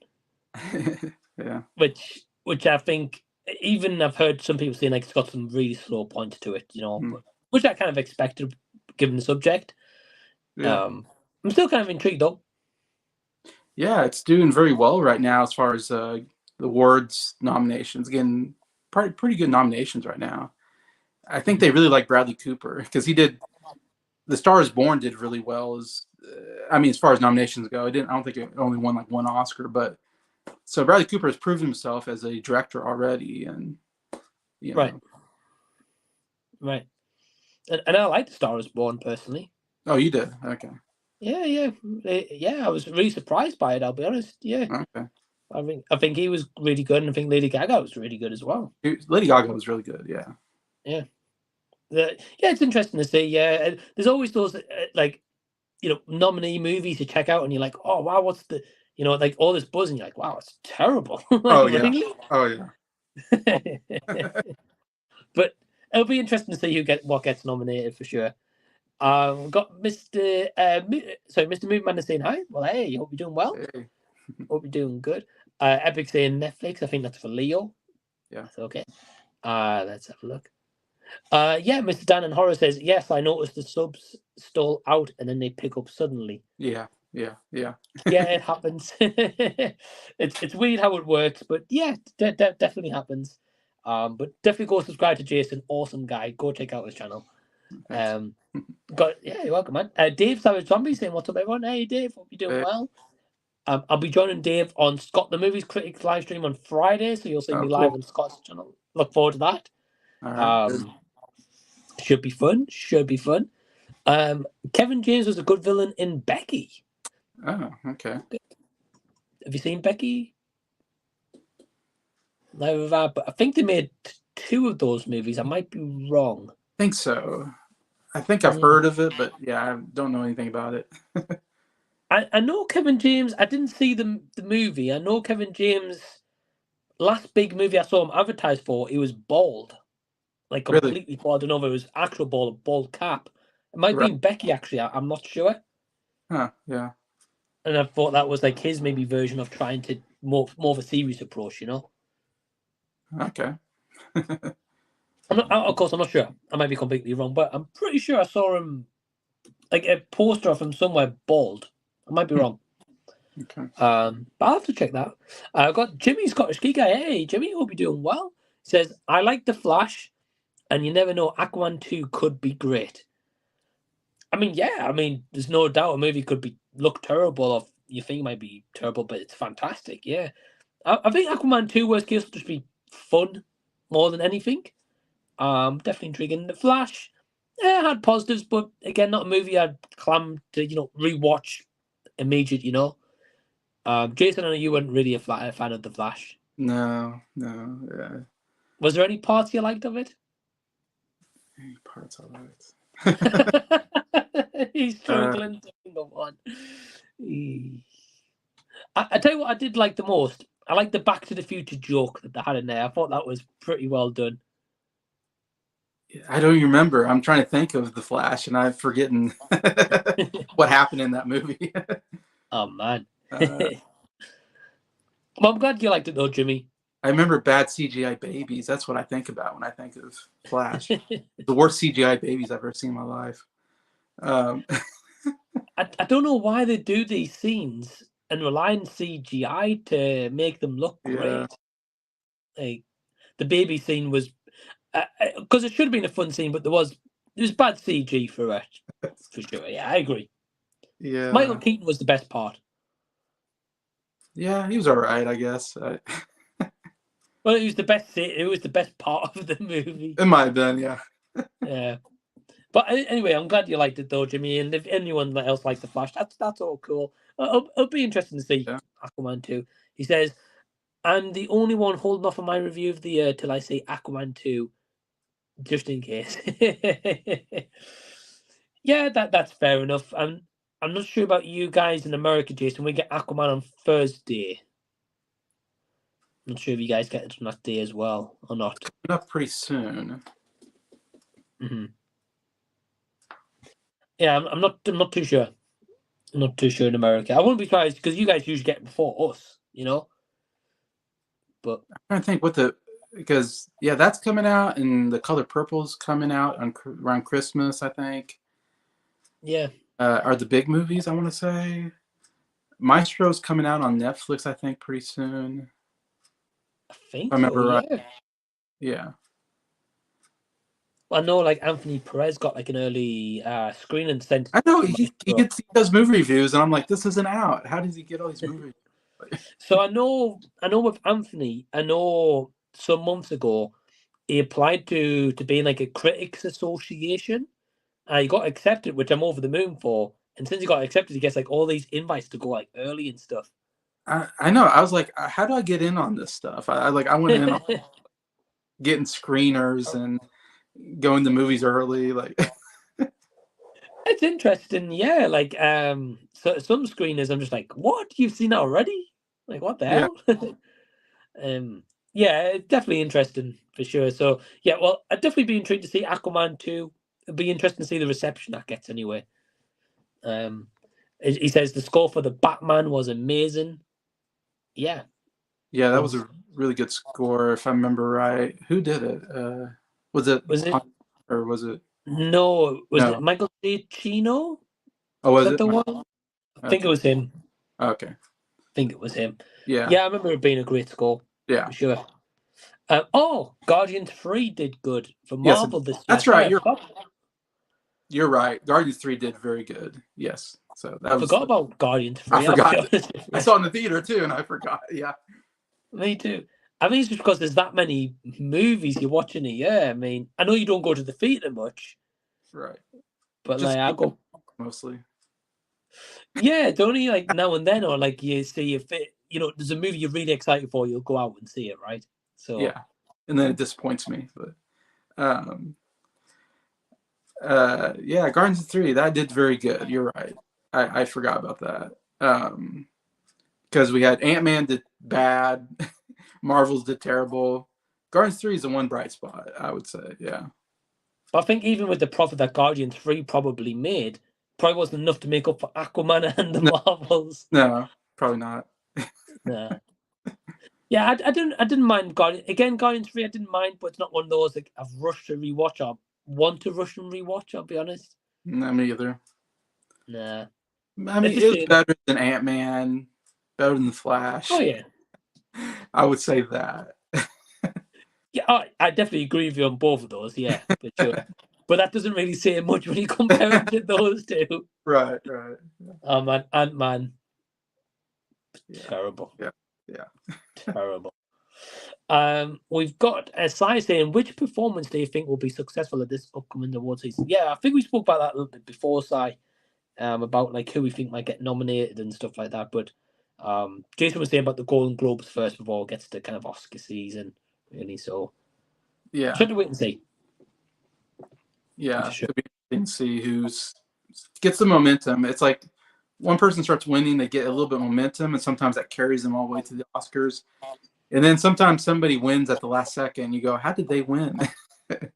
Right. That happens too. So you never know. But it's interesting once you start kind of getting who's winning and trying to predict who's going to. Who's going to win, who's not. Yeah. Who might win, But. Right. Yeah, I did a whole video. You should watch my video. I did a whole video on who the strong contender.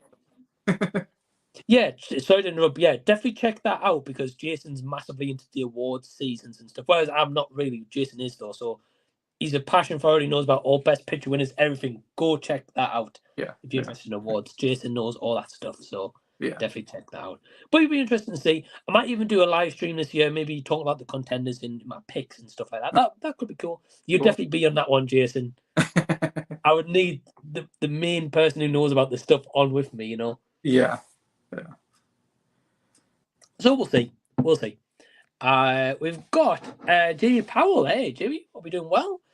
Good evening, fellas. Hope you're both well. Merry Christmas to you. Yeah, you too, man, as well. Hope you get a good one. I hope you have a good one. He says, what are you hoping to get for Christmas? Jason, have you asked for anything of Santa this year? No, I got a couple things from some of my friends. They're vinyl, so I don't know what vinyl they bought me, but that's mostly what I like to get is vinyl. Right. Oh, awesome. And did you get the parcel that I sent you yet? Has it come yet? I haven't seen it yet. I hope it hasn't got lost in the post. I'm really hoping not. I don't know. But I'll talk to you about that after the stream. But yeah, so what we're hoping to get for Christmas. So yeah, Jason's hoping to get some vinyls. That's what he's hoping for. As for myself, I'll be honest, I've not really asked for anything. My partner Emma got me like a new editing software because my old one packed up. So I'm glad I got that. So I've been able to make YouTube videos, whereas my other editor I couldn't make YouTube videos. Yeah. And the only other thing I've asked for is a new strap for my watch because like the little thing that ties that together come off. So that's how excited I am for Christmas to get a new strap for my watch. You know. So yeah, I'm not sure. We'll see what happens. And probably chocolate. I always love getting chocolate at Christmas. Yeah, Mom always bakes me good stuff. So But the food more than anything, right? Yeah, that's true. There we go. But yeah, Jimmy, I hope you have a great Christmas as well, man. Thanks for tuning in. I've got Andy from Forgotten All the Movies. Hey, Andy. Hope you're doing well. Evening, guys. Hope you're doing well, my friend. And I've got Mike from T Shizzle. Hey, Mike. Evening, guys. Hope you're good. Merry Christmas. And yeah, you too, man. You too. I might even be doing a live stream on Christmas Day itself. Wait and see. Okay. I might even do one. Yeah, Kieran's saying number 7 for Fast and Furious. Okay, cool. Okay, yeah. Cool. Christmas, sorry. What's that? Christmas theaters are open 365 here instead. Wow. We don't take days off. You guys are nuts in America, though. Yeah. It's like a different world when I hear about like your work experiences and shops and stuff. I'm like, what? Compared to the UK, like the holiday system and all that kind of stuff, it's crazy. And she said, and Cinemark especially because it makes a requirement that their employees be willing to work on some holidays. Okay. I think some holidays, yeah, for sure. Like some of them aren't bad, but like Christmas Day, where you're meant to be like kind of spending it with friends, family, and stuff. Like I don't know. It's always going to be an interesting discussion for sure. I've got Del Boy. Hey, Del Boy, we're doing well. He says Mike and Jason. Click on us to support both of your work. Thanks for all your time and content. Thank you both. Thank you. Hi, thank you, Del Boy, and you too, my friend. Hope you're doing well. Thank you for tuning in. Absolute legend, Del Boy. So thanks for tuning in, man. Saying, but I couldn't finish my straw. Okay. Oh man. Wow. Okay. Yeah, that's not good. Let's have a look. I have a bad feeling then. Yeah. That is not good, Sin, if you could not finish my straw. And by the way, I sent you a message on Facebook. I've literally just seen, Sin, it didn't pop up on my laptop, but I've just sent you an invite. If you're still watching, feel free to join. Yeah, he was good in Becky as a baddie. Wasn't unusual to see him play that part. Yeah. Okay. That would be. Yeah, but again, it's something different in his career, I guess, and he's got to do something different, right? Especially if Adam Sandler's moving on, it's only so much time he's going to support his friends, I guess. Yeah. You know. Yeah, I've been bombarded with screen distance getting into the critics list. Hey, that's awesome. Well, congrats on getting into that list to start with. That's awesome. Again, I know Anthony, he's been the same as yourself, Sin. He's been telling me about a couple of things. Yeah, it's been crazy. But yeah, I mean, again, congrats to you though for getting on that list. That's really, really cool. Look forward to seeing your reviews as well as they come up. But yeah, Jason, while we're caught up in the comments, what content have you got coming up? Well, I'm still doing my going through all the Harry Potter movies. I'm ready for the sixth one. I probably do that. Maybe I'll do that tomorrow. Because I'm trying to get through those, reviewing all the Harry Potter movies. Um, uh, what was the other thing? It was, uh, not blinking. What? Um, I'm ranking all the Best Picture winners, so I need to do probably another video of that this week. Trying to get that. I think I'm like in the top 50 or something. I can't remember. And yeah, I'm trying to cram in as many movies as I can right now so I can get my top 10 list ready by the end of the year. So I'm looking forward to doing that. Top 10 Right. best and worst. Also, I'd like to do something with like my favorite performances and stuff like that as well. Like I did last year. I kind of did something like that. So yeah, I think that's an interesting video. Yeah, for sure. Like performances will be interesting, something a little bit different. And yeah, I don't blame about cramming in movies and stuff. Yeah, I've been kind of similar to you, Jason. So I understand. Yeah, every day. It's tough because there's that many movies and that limited time to do it. So yeah, and then all these movies come out really late in the year, and you're like, oh, now I gotta try to fit this one in. right. And yeah, we've got another guest. We've got Sin in the house. Hey. Sin. How you doing? Good. How's yourself? I'm doing okay. I'm busy with like my day job, but also I have so many screeners to watch. Yeah. And it's like I'm like scheduling them in my calendar, you know, okay, I need to finish The Boy and the Heron. Oh, I want to get to Society of the Snow. I watched The Promised Land. Anyway, I never thought I'd be stressed about watching movies. Yeah. It's a great thing to be stressed about though, I guess, you know. Right. So Right. But at the same time, like if all these companies send you this, you want to be like, I want to watch this, but I haven't got the time to watch it.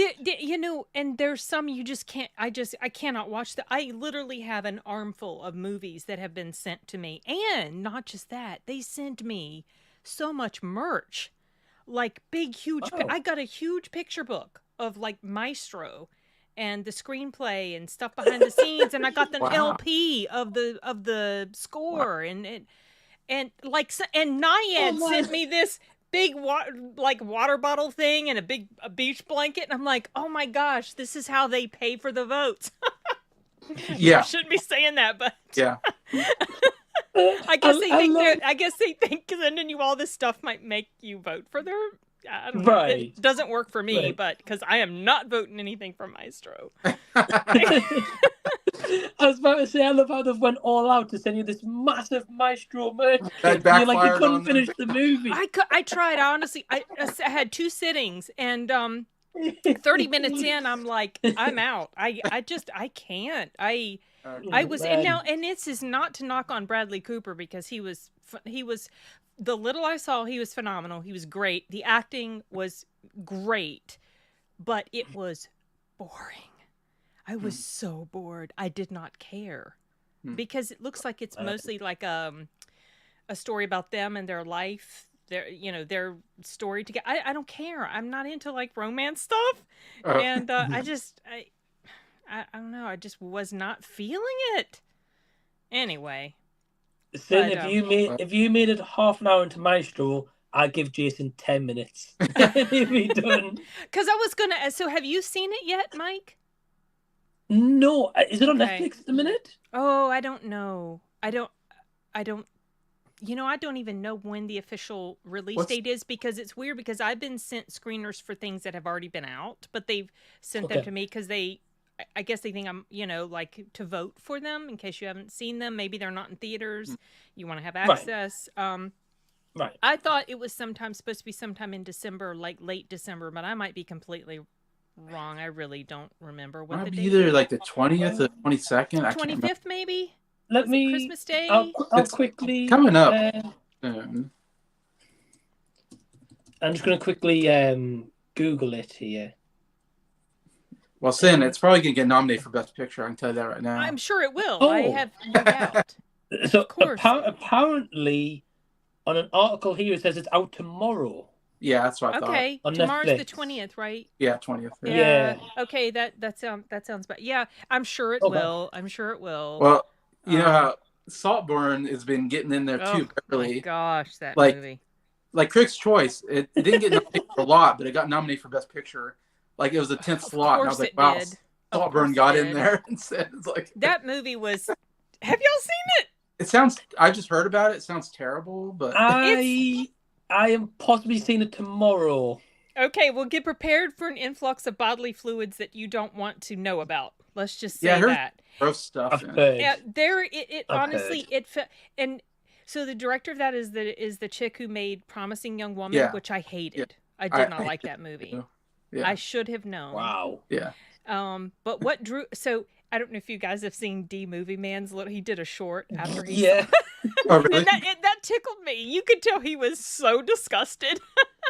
Yeah. And so then I was hearing, okay, well, at first I thought it was supposed to be a romance between these two guys.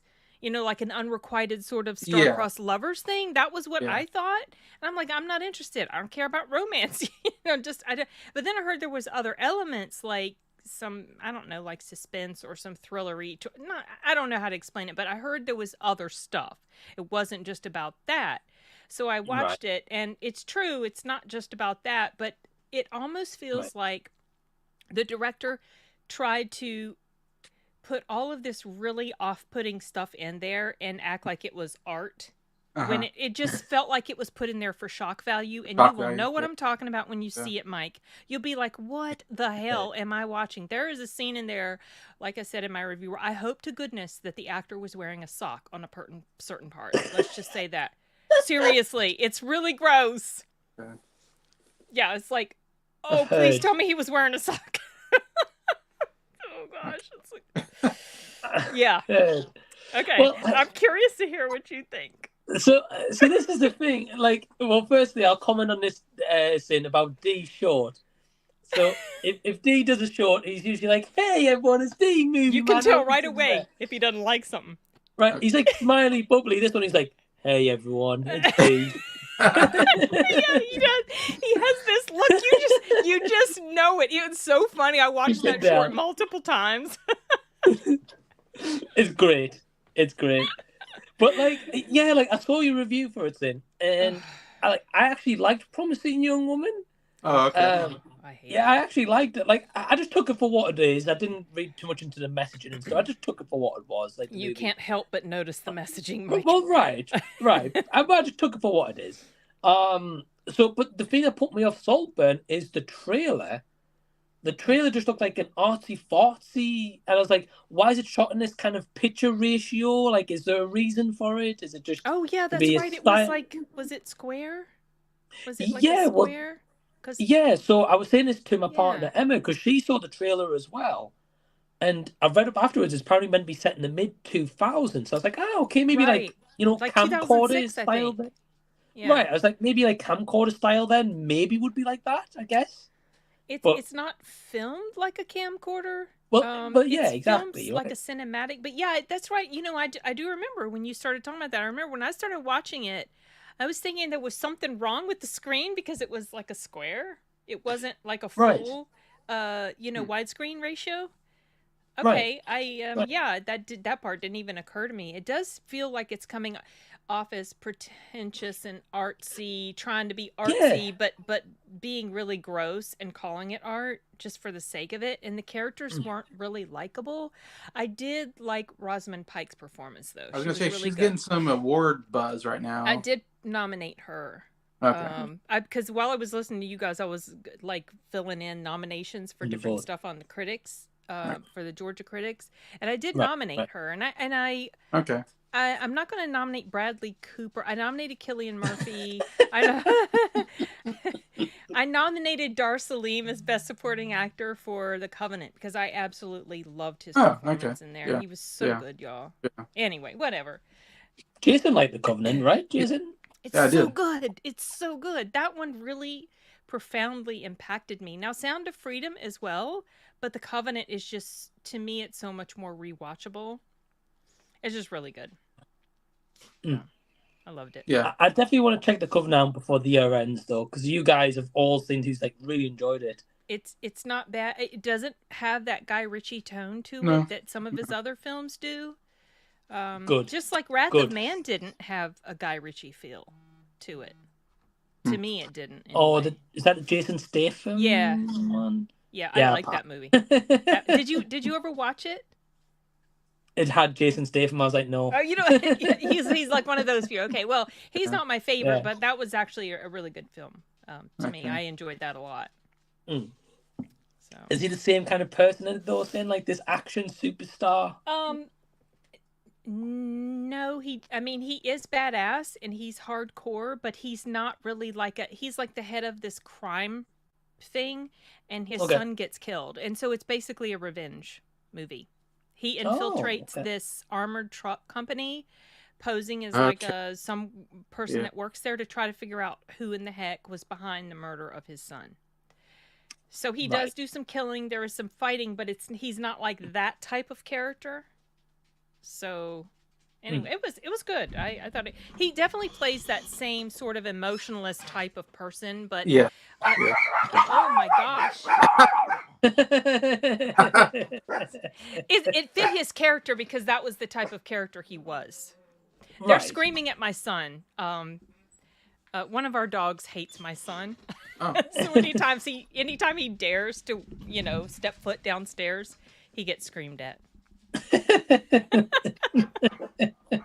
Sorry about that. That made me laugh. It's loud. Yeah, that's loud.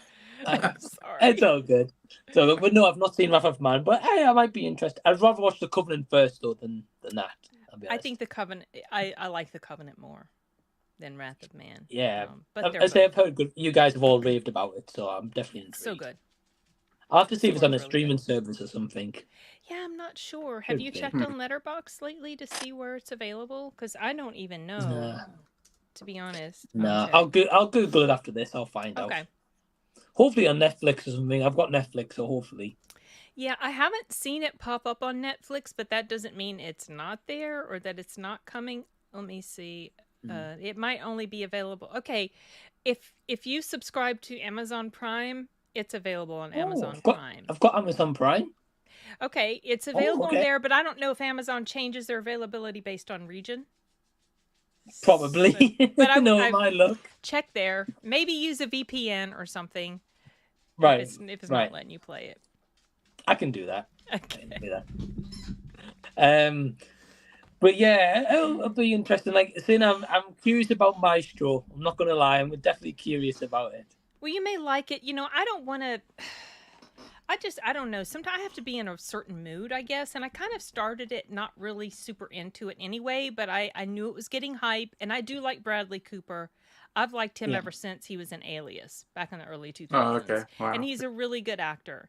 And so this is not to knock on anything as far as that. It's just the story itself. I don't care about Leonard Bernstein or Stein or however you say his name. I don't care about classical music. I don't care about romance. So it's just like nothing really was up my alley. So that makes sense. I am a little curious though. If I finish this movie, it's just going to be because I want to find out what happens when his boyfriend finds out that he's interested in this girl. That's what I want to know. Because in the movie, he's in a relationship with a guy, and he meets this girl that becomes like his wife. That's the way it happened. And I'm just curious. Okay. So already that kind of puts me on a little bit of a bad sort of, okay, well, you're supposed to be in this committed relationship. I don't know. It just sets me off a little bit. And this is Maestro still? Yes. Yeah. Yes. I did not realize Leonard Bernstein or Stein, whatever. I always call him Steen. I didn't realize that he was bisexual, and apparently he is. He was. And in the movie, he has met his lady love, but he's also apparently still in a relationship with this guy. So if I finish it, it's just to find out what drama happens there once the guy finds out he's with somebody else. No. I doubt the best marriage, but we'll see. What? I doubt it was the best marriage. Just thinking out loud. Well, I get the sense that it was I don't know, honestly don't know, but at the very beginning, it opens up with him playing a piano, and there's some news people, filming him, and I guess he's doing like an interview. He's an old man, and he's very sorrowful. His wife is gone; she has passed, and you can tell it. You get the sense that he loved her a lot, and he misses her greatly. And I feel like this movie is basically about their love story. Mm. So Okay. These are the 30 minutes that I picked up from it. Whatever. Let me know what you think, Mike, if you finish it. I've got too many other movies that I want to watch. I want to see the Society of the Snow, or Society of the Snow, which is a Spanish language movie about that. Okay.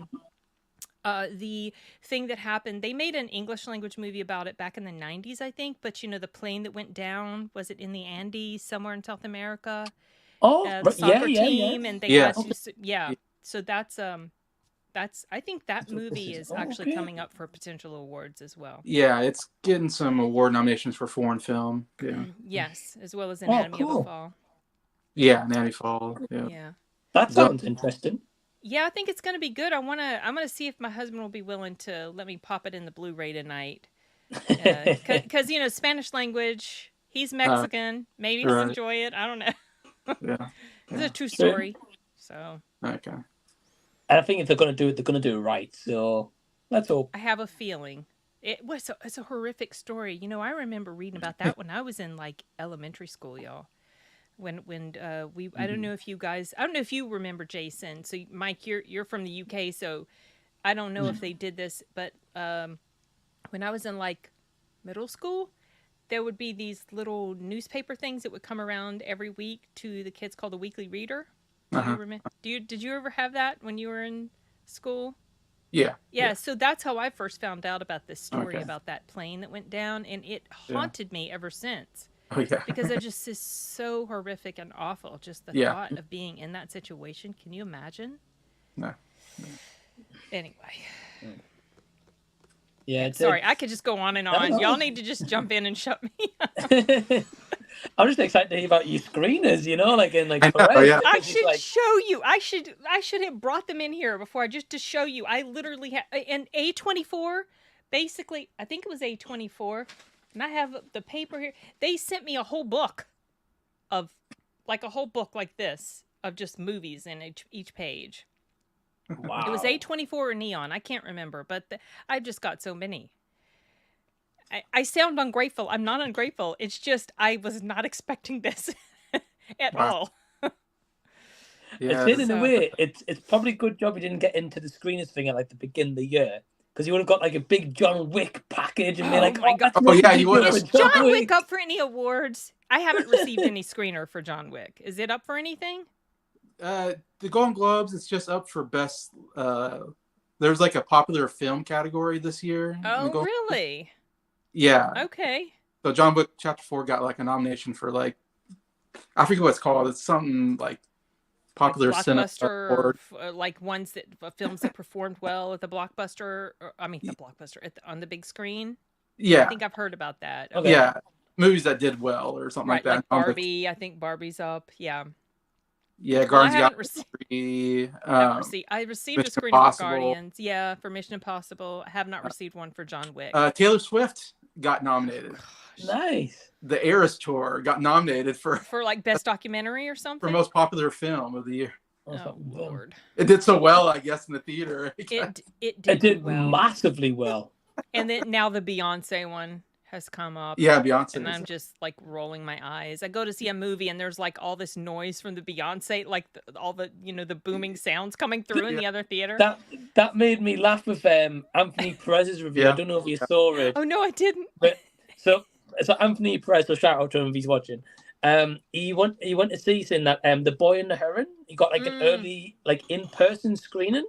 Yeah, so I'm still watching that too. Yeah. Right. So we get it in advanced screening tomorrow. Okay. In the UK, otherwise you have to wait till like the 27th when we get it. And but anyway, you went to see the Boy and the Heron. You went to the Big Rob Theory. They were sat in the cinema, watching the movie, and all they could hear was the walls vibrating from the Beyonce concert. Oh no. Yeah. So they told the cinema staff, and the cinema staff were basically like, "Well, we can't do anything about it." Yeah, that I'm just, happens. That happens at the theater my son used to work at too, and they were supposed to go and when theaters were closed down for a while here in the mhm. States during the whole mess, they were supposed to go in and add some extra soundproofing, but I don't think they did. Huh.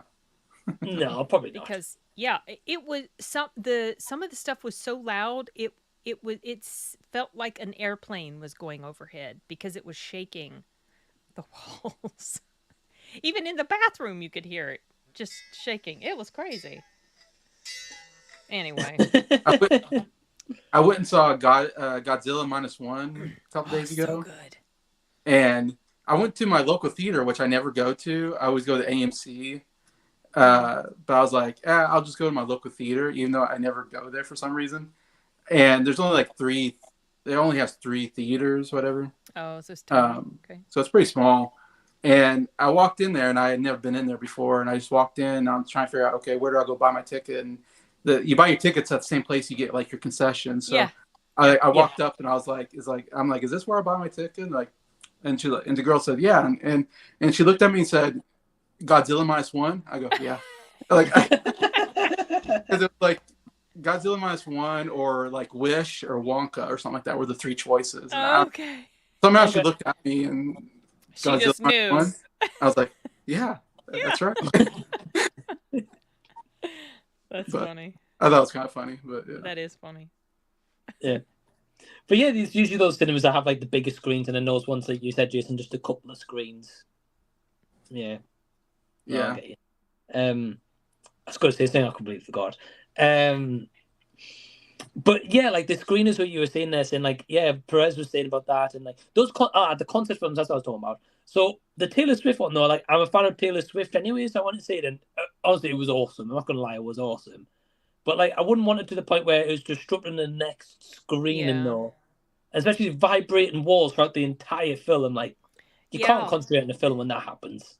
And it can really disrupt the mood of the movie you're watching. Let's say you're watching something serious, and all of a sudden this loud music from the other room is coming in and just disrupts everything. It takes you out of whatever mood you're in. Yeah, they should put. I think that they should put like those theaters. Like I would say at the very end, but that's not possible because those are the smaller rooms, and they're not going to want to do that. They're going to want to put the biggest. Because those rooms will fill up. Yeah, she did help the theaters make a lot of money. I'm not a Taylor Swift fan at all, or Beyonce fan, so it annoys me that they take up any space in the theater, but they did help the theaters do a lot of good business. So there's at least that. That's good. Yeah.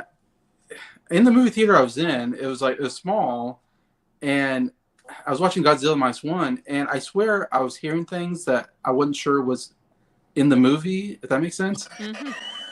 Like because I was sitting there going, this music doesn't seem to fit the movie, and I am I hearing what's going on next door? I don't know, but I wonder because it was a small theater, and I thought, this might not be a good theater to go to. I might have to go to the AMC again next time. Well, the AMC, I mean, if whatever room you're in at the AMC is right next to one of those, it still might be a very similar situation. Yeah, because those were big theaters I was in where that was happening at.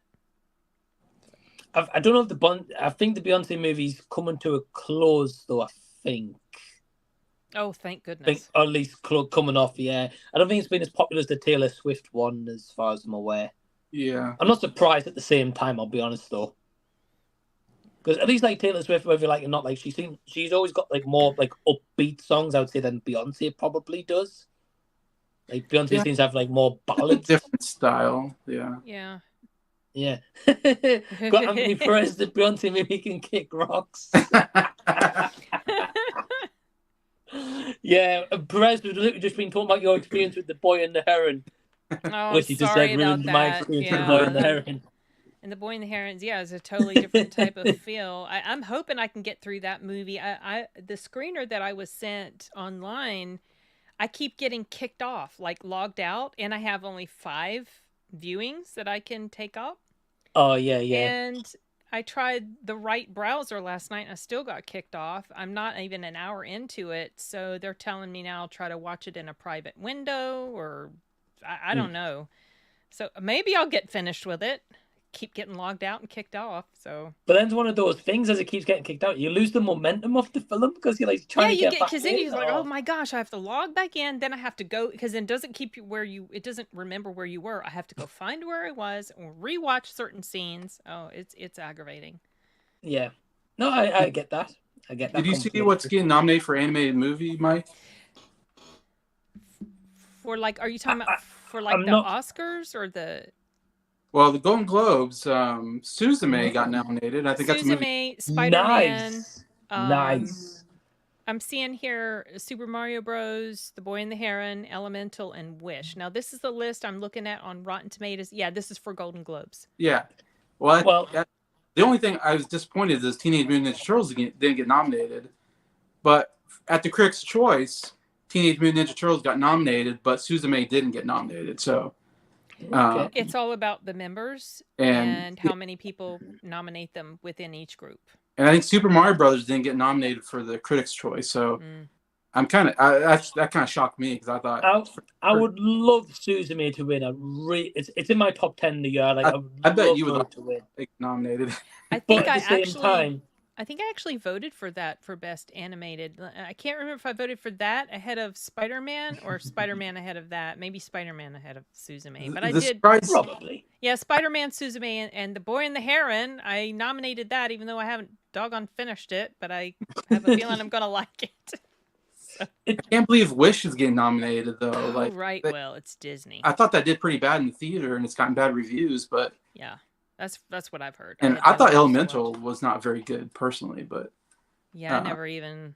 I Mm. wasn't even interested to watch that. but Teenage Mutant Ninja Turtles needs to get nominated. That's what I think. But I agree. but Peach is going to get nominated for best song. I really think so. Oh, Pete! Oh, I'm so that's a happy. song I could put. That's right. That's a song I could put for best best original song. I really hope that gets nominated for an Oscar and Jack Black sings. I feel like I should do that.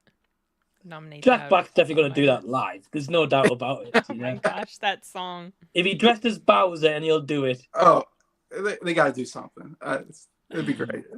It's too much. But those categories you were saying there, Jason, like I say, I'd love Suzume to win, but like I know like Spider-Man or Super Mario. I think I bet just because the Spider-Man. name. Spider-Man, I would I think. have a feeling Spider-Man's gonna take it. Or Super Mario Brothers. I think. Yeah, but I have a feeling it's gonna be Spider-Man. I think Just so. because of the Mhm. excellence of the animation and also Yeah. just the story, and it had Super Mario Bros had wide appeal too, but I feel like Spider-Man just appeals more across the board to more people. So, Yeah. and Yeah, we'll see. I think so. It'll be interesting. Be interesting For to sure. say at least. With this Boy and the Heron, Perez was saying non-stop bass the entire time. I don't know if I should be emotionally connected to the movie. You're Or like- shaking my ass. Weird choice for. I think they just wanted to see you twerk in the movie cinema, Oh, Perez. no. I think. Yeah, I probably would I come don't away. know. Interesting score for Boy and the Heron, and then not realizing it was Beyonce the whole time. What a weird one, man. We've got a couple of comments over guys to catch up on that one. So I've got Lewis here. So hey, Lewis, hope you're well. Lewis. Just before Sin joined. I hope you're doing well. Merry Christmas to you. Yeah, to you as well, Lewis. Hope you have a great one, man. Thank you for tuning in. I got Del Boy saying I just ordered a steelbook of Wandering Earth 2 without seeing the first.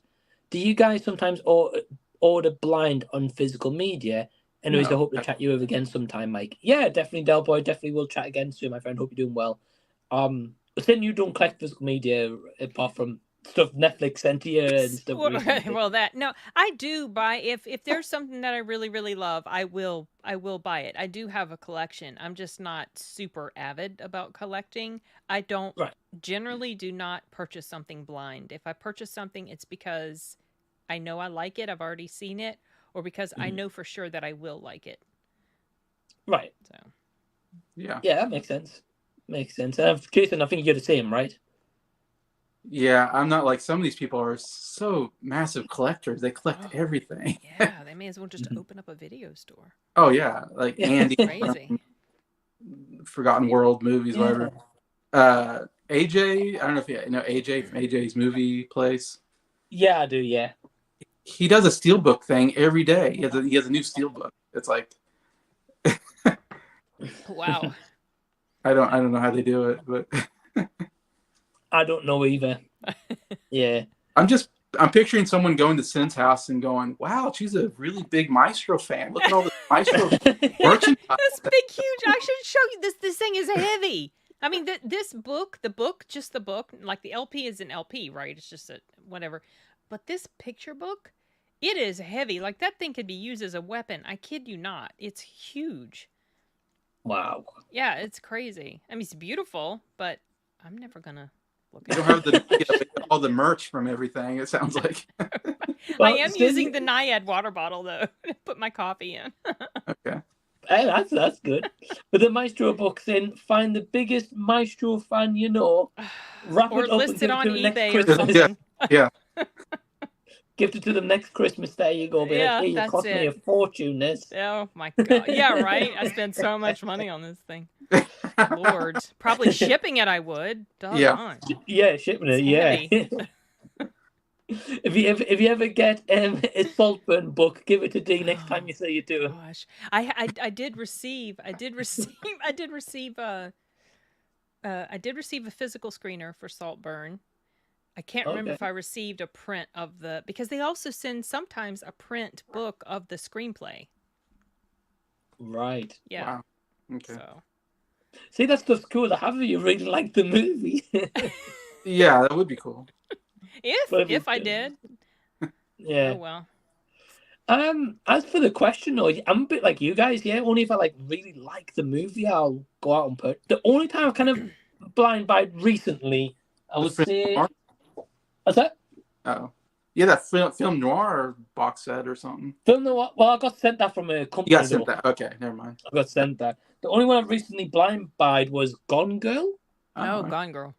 I haven't seen it, but it was like £2. But you get like the movie, and you get like this really like cool like book as well with it, and you get like a digital code and stuff.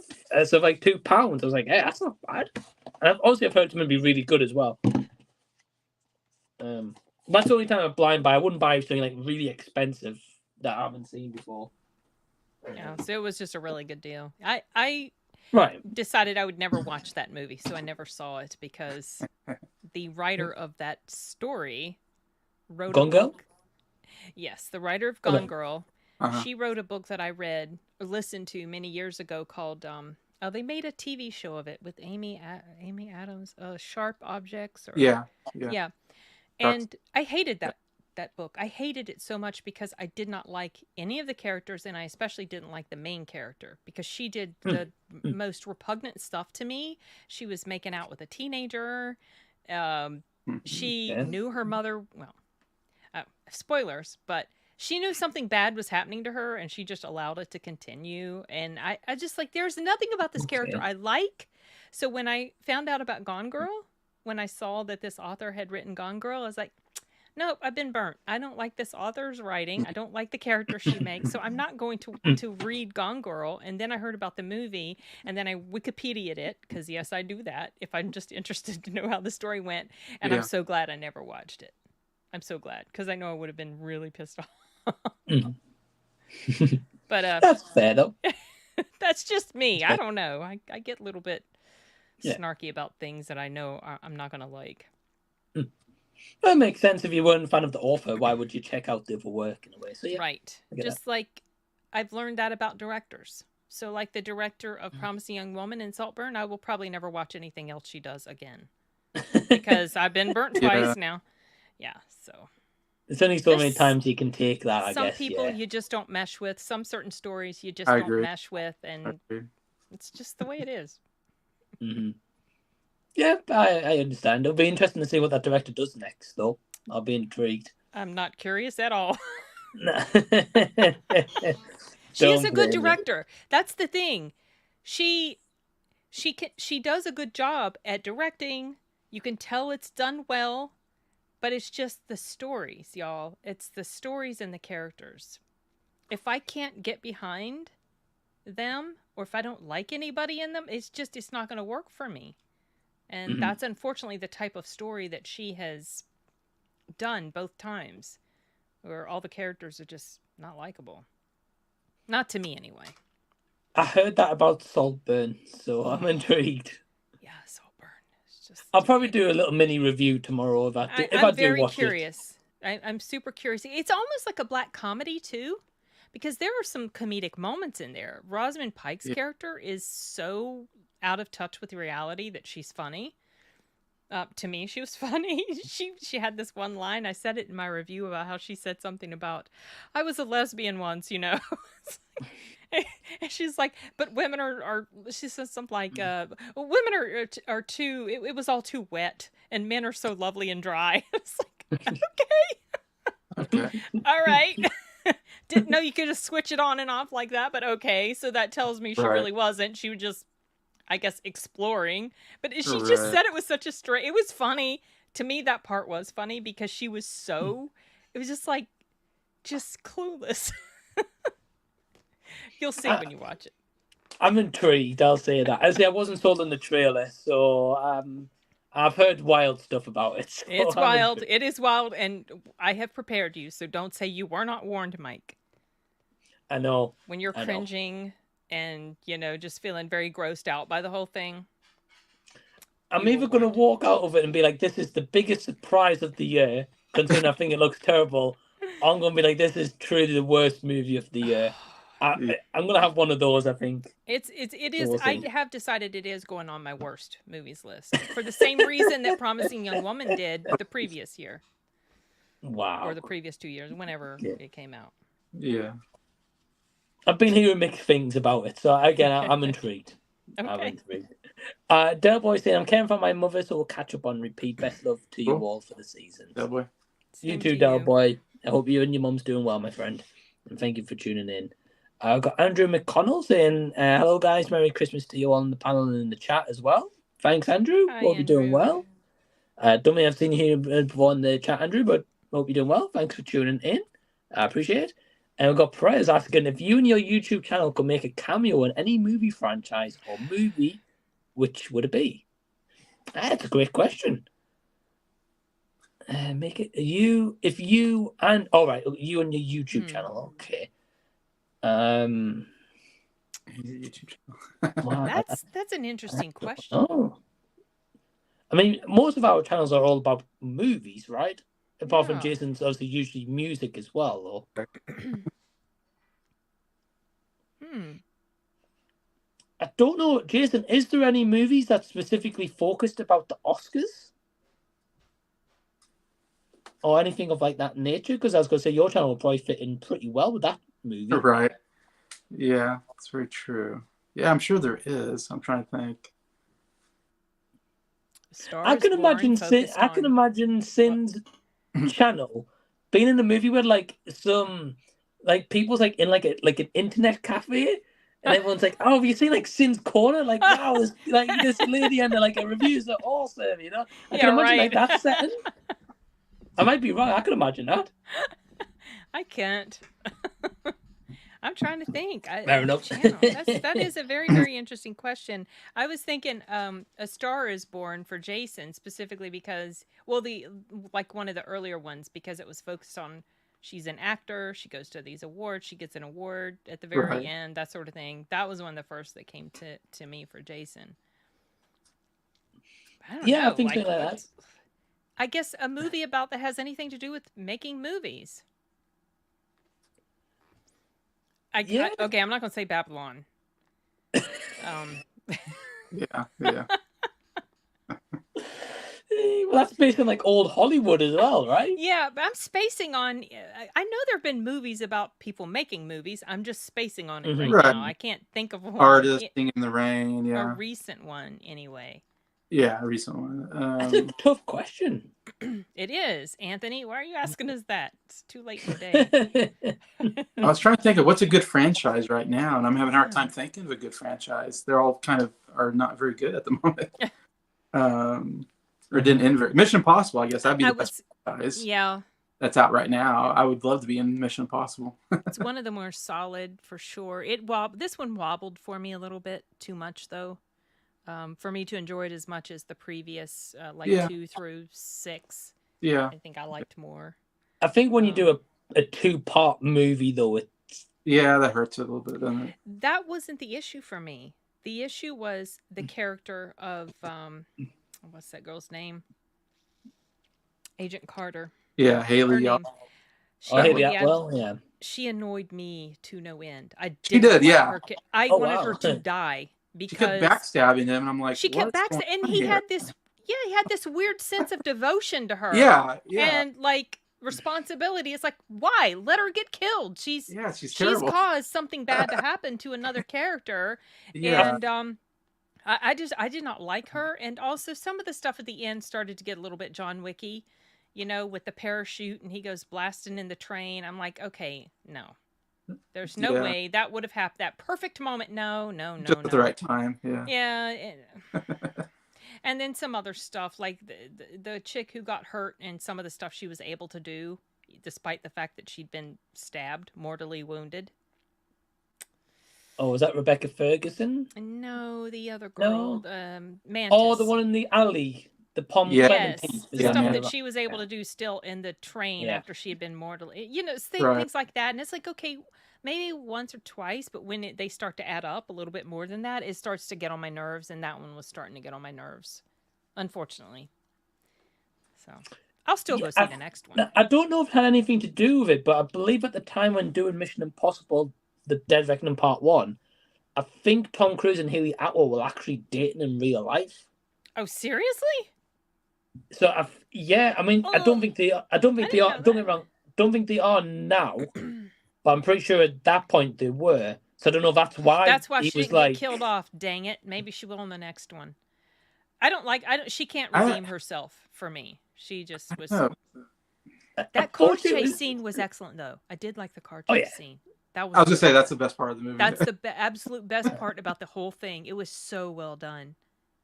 And I like the action set pieces in that movie. Like the airport scene was cool. Yeah. I like the car scene.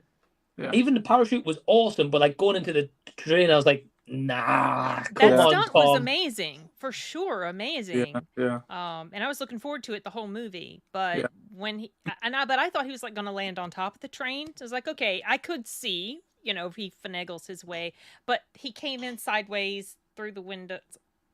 No. Yeah, I was thinking he's going to land on top and maybe have like something to like, you know, stab into the roof or something, you know. I was like, that would be believable.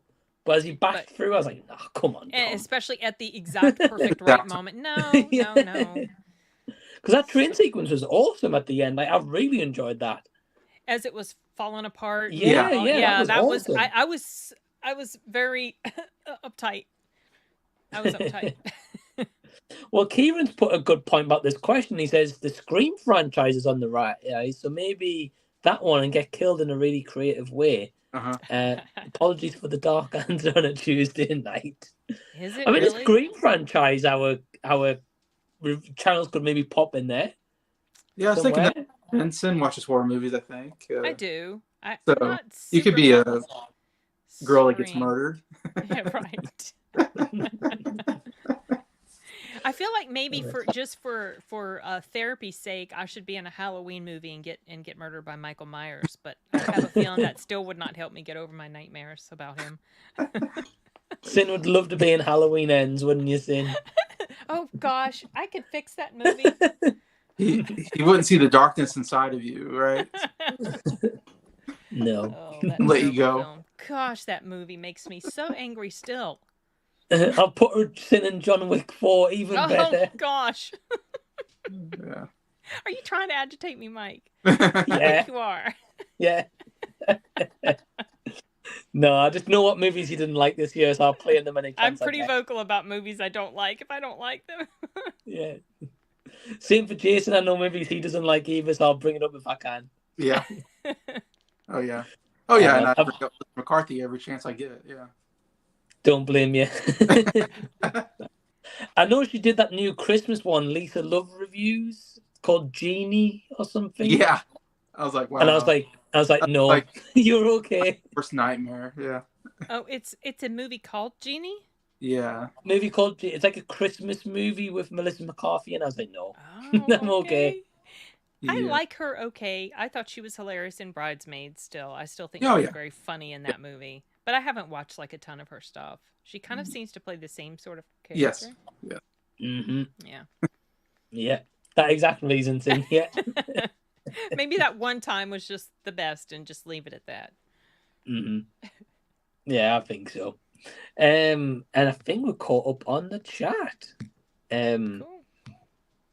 So, Sin, so what content have you got coming up on your channel? Are you doing a top 10 best and worst list of the year? I am planning to do that. I just haven't filmed it yet. In fact, I haven't filmed any reviews lately at all because I've just been so inundated with screeners, but also just work, my day job. I'm very, very busy right now because we're running a sale on the website, and so I have to be like on top of it every day for like 12 plus days.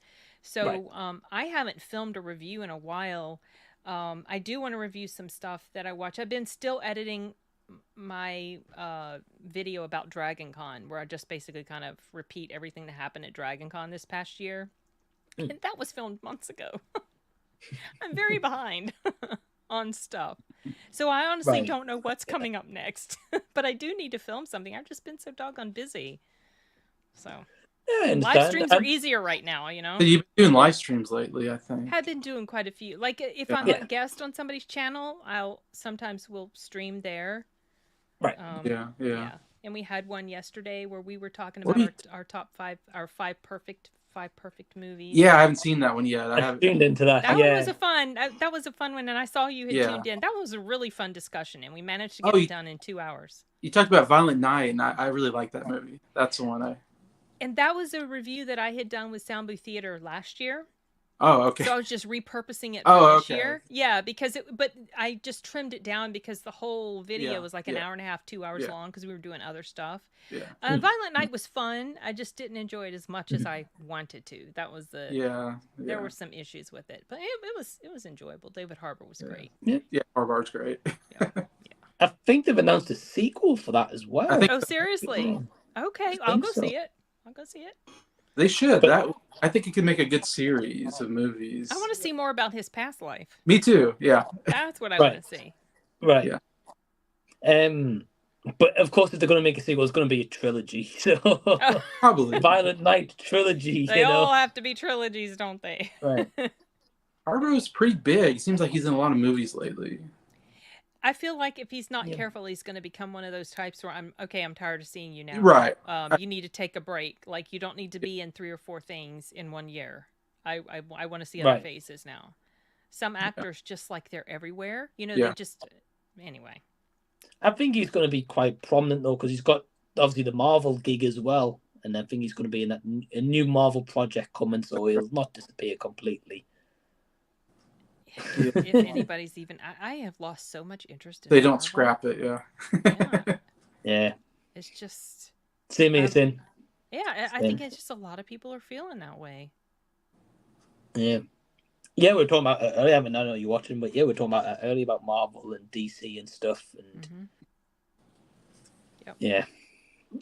that's a discussion for a different day. For sure. Like a Could long, go on and on about one. that. Yeah. But I mean, we'll wrap up here. So firstly, I just want to say thanks to Jason and Sin for joining. Links to Sin and Jason's channel will be down below in the description box. Straight after the stream, I'll put that in as well. But yeah, thank you guys for joining as well. Really do appreciate it. Feels like Z Talks in a way. Yeah, it is. Yeah, kind of like. Oh gosh, that scared me. That's my brother calling. I'm gonna go ahead and take off because my brother is calling. Sorry about that. No problem. See you. Thanks Sin. for having me, Mike. You're welcome. See ya. And so thanks, Jason, also for tuning in as always and joining. And please go subscribe to Jason as well. Links down below in the description box. And we will see you next time. Bye, everyone.